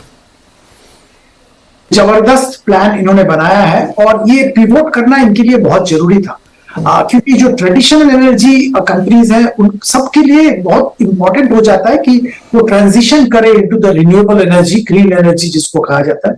और इनका जो कहना है, मुकेश जी ने बोला कि 100 gigawatt capacity they want to reach by 2030, renewable energy का 100 गीगावाट कैपेसिटी। आई थिंक ये एक बहुत बड़ा अच्छा टारगेट है और 100 गीगावाट कैपेसिटी रीच कर अगर कर जाए तो I think a significant part of their own all of their own requirement as well as significant part of domestic requirement, customer requirement they will be able to meet. इसमें दो पहलू की बात कर रहे हैं, दो माइलस्टोन इन्होंने बात किया। एक तो सोलर गीगा फैक्ट्री इनका 2025 तक रेडी हो जाएगा और बैटरी गीगा फैक्ट्री 2026 तक रेडी हो जाएगा और ये दोनों क्रिटिकल कंपोनेंट है। अब विंड के बारे में इन्होंने कहा कि जो कार्बन फाइबर के जरिए विंड एनर्जी का ब्लेड भी बनाना शुरू करेंगे और विंड एनर्जी भी एक अच्छा इकोसिस्टम, मैन्युफैक्चरिंग इकोसिस्टम क्रिएट करेंगे। सो एक तो अगर आप देखेंगे सोलर एनर्जी जहां पे वो सैंड से सोलर चिप बनाएंगे और सोलर गीगा फैक्ट्री बना रहे हैं, दूसरा विंड जिसके ब्लेड्स भी बना रहे हैं और विंड का भी एक बहुत बड़ा इंपॉर्टेंट रोल रहेगा। सो ये दोनों साइड से। और तीसरा बैटरी, ये बैटरी पे भी बहुत ध्यान दे रहे हैं क्योंकि ये बहुत इंपॉर्टेंट हो जाता है आने वाले दिनों में जब हम रिन्यूएबल एनर्जी का इस्तेमाल करते हैं, तो बैटरी गीगा फैक्ट्री भी बन रहा है। एक मैं बताना चाहूंगा जो अभी दीपन जी कह रहे थे कि एनर्जी कंपनी के लिए पिवोट करना बहुत जरूरी हो जाता है। टेक्नोलॉजी बहुत प्रूवन नहीं है, नए टेक्नोलॉजीज हैं और इनको तुरंत मूव करना अगर टेक्नोलॉजी ट्रेंड के साथ इंपॉर्टेंट होता है। पिछले एजीएम में जहां तक मेरे को मुझे याद आ रहा है हाइड्रोजन बेस्ड एनर्जी का बहुत बात किया गया था, पर इस एजीएम में उसकी बात नहीं की गई है। बीच में ये सुनने को आया था कि हाइड्रोजन एनर्जी का जो टेक्नोलॉजी है वो अभी प्रूवन नहीं हुआ, शायद रिलायंस ने इसीलिए इसको ड्रॉप किया फॉर द टाइम बीइंग और फोकस कर रहे हैं सोलर पे, विंड पे और बैटरीज पे। करेक्ट। मयूरेश जी, आपका टेक क्या है? क्योंकि जिस तरीके से ये बात बड़ी सही कही इन्होंने कि अभी भी बहुत सारी टेक्नोलॉजी इवॉल्विंग है, ट्रांजिशन पीरियड में है। जैसे बैटरी की टेक्नोलॉजी आप लीजिए, लिथियम की चल रही है, एल्युमिनियम बैटरी भी चल रही है, अब साइज में भी लेकर के, कैपेसिटी में लेकर के, तो बहुत सारे बदलाव हो रहे हैं और कंपनी उसके साथ साथ अपने आप को ट्रांसफॉर्म कर रही है। आपका क्या टेक है न्यू एनर्जी बिजनेस पे?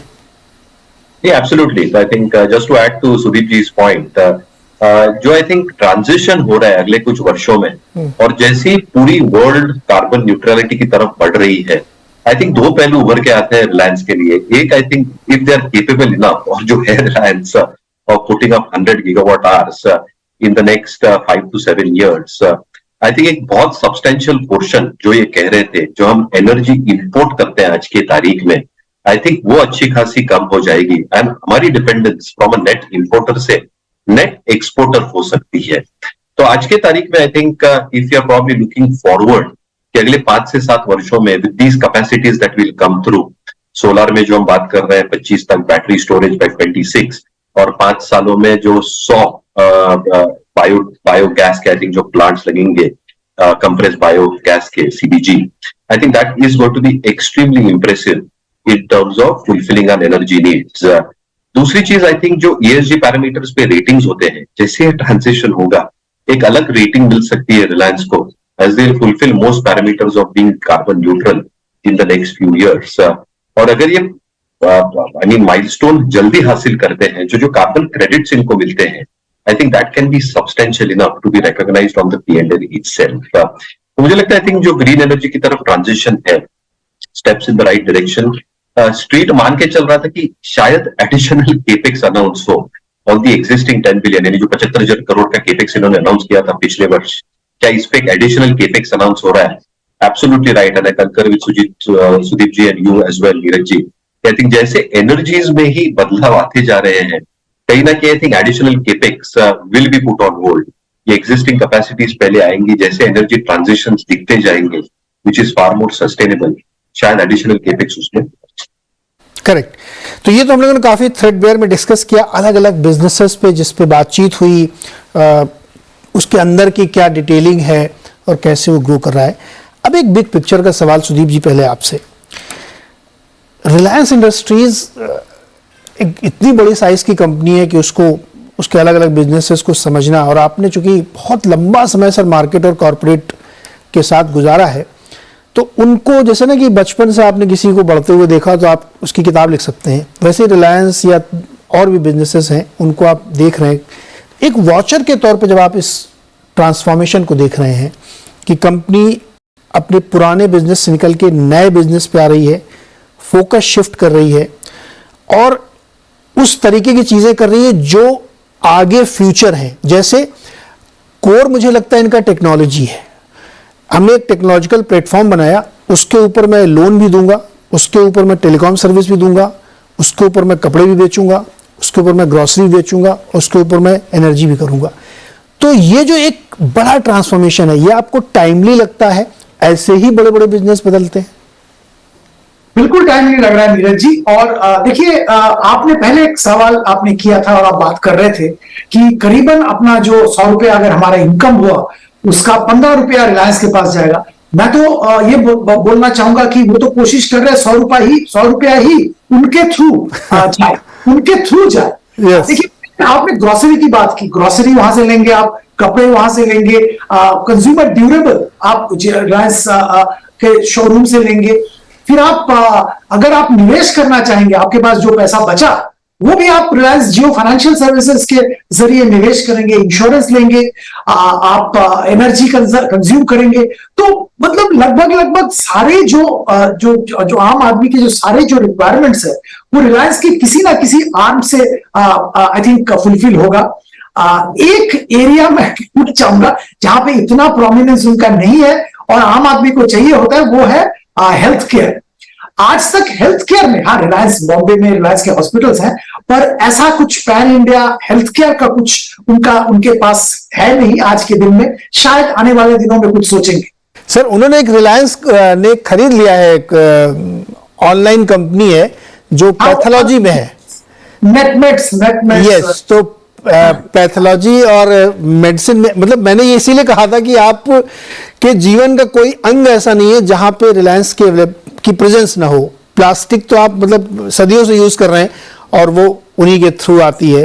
तो बहुत सारी चीजें आ रही हैं. तो ये जो ट्रांसफॉर्मेशन आप सोचें तो टाइमली इन्होंने किया है, ये अपने आप में बड़ी चीज. अच्छा, ये सारी चीजें करने के लिए लोन भी आपको वहीं से मिलेगा.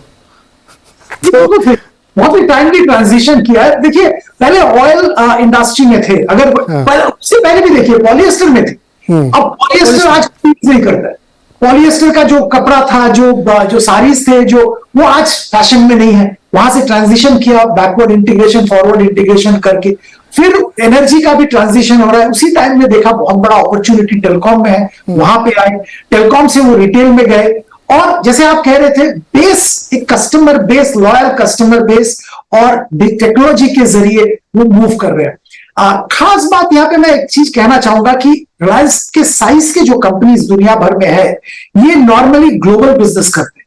जब एक कंट्री में एक बिजनेस उन्होंने सक्सेसफुल हो गया तो दूसरे कंट्री में, तीसरे कंट्री में, फिर ऑल ओवर वर्ल्ड एक्सपैंड करना चाहते हैं।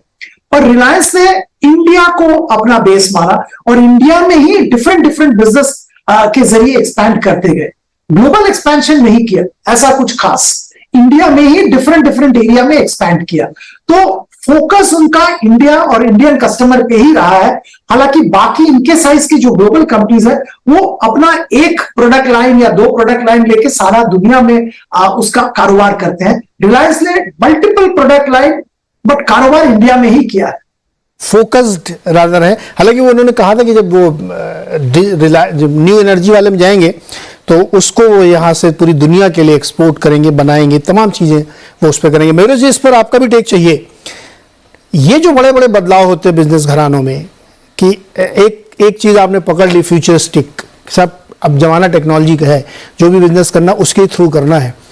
टाइमली पकड़ लिया इन्होंने, हर चीज उसी के थ्रू हो रही। इवन सुदीप सर, शाम को जब आराम से आप घर में बैठे सारा काम करने के बाद, तो पिक्चर भी उन्हीं की देखेंगे फिर जियो सिनेमा पे।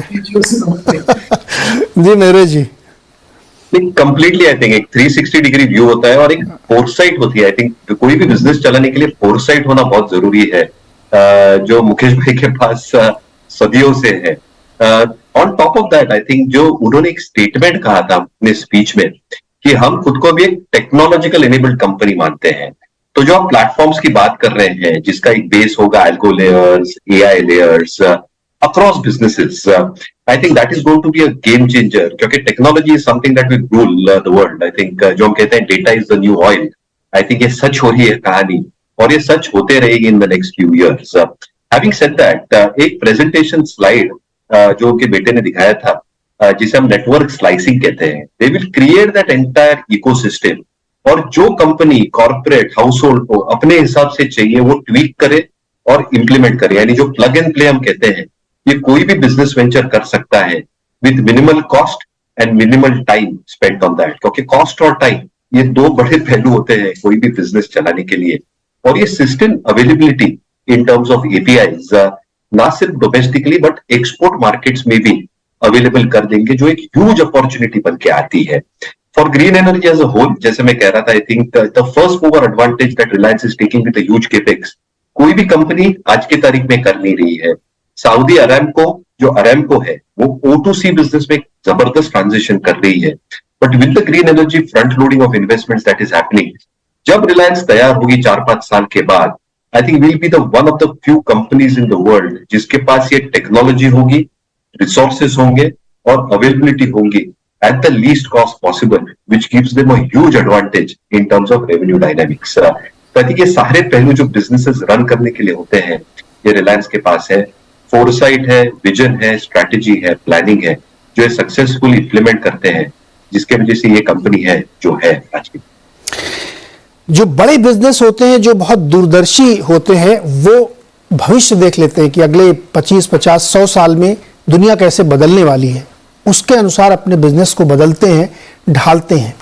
रिलायंस शायद उसी फेज से गुजर रही है, जब उसको दिख रहा है कि टेक्नोलॉजी एनेबल्ड बिजनेसेस को फोकस करना चाहिए, रिटेल को फोकस करना चाहिए, फाइनेंस को फोकस करना चाहिए, न्यू एनर्जी पे फोकस करना चाहिए।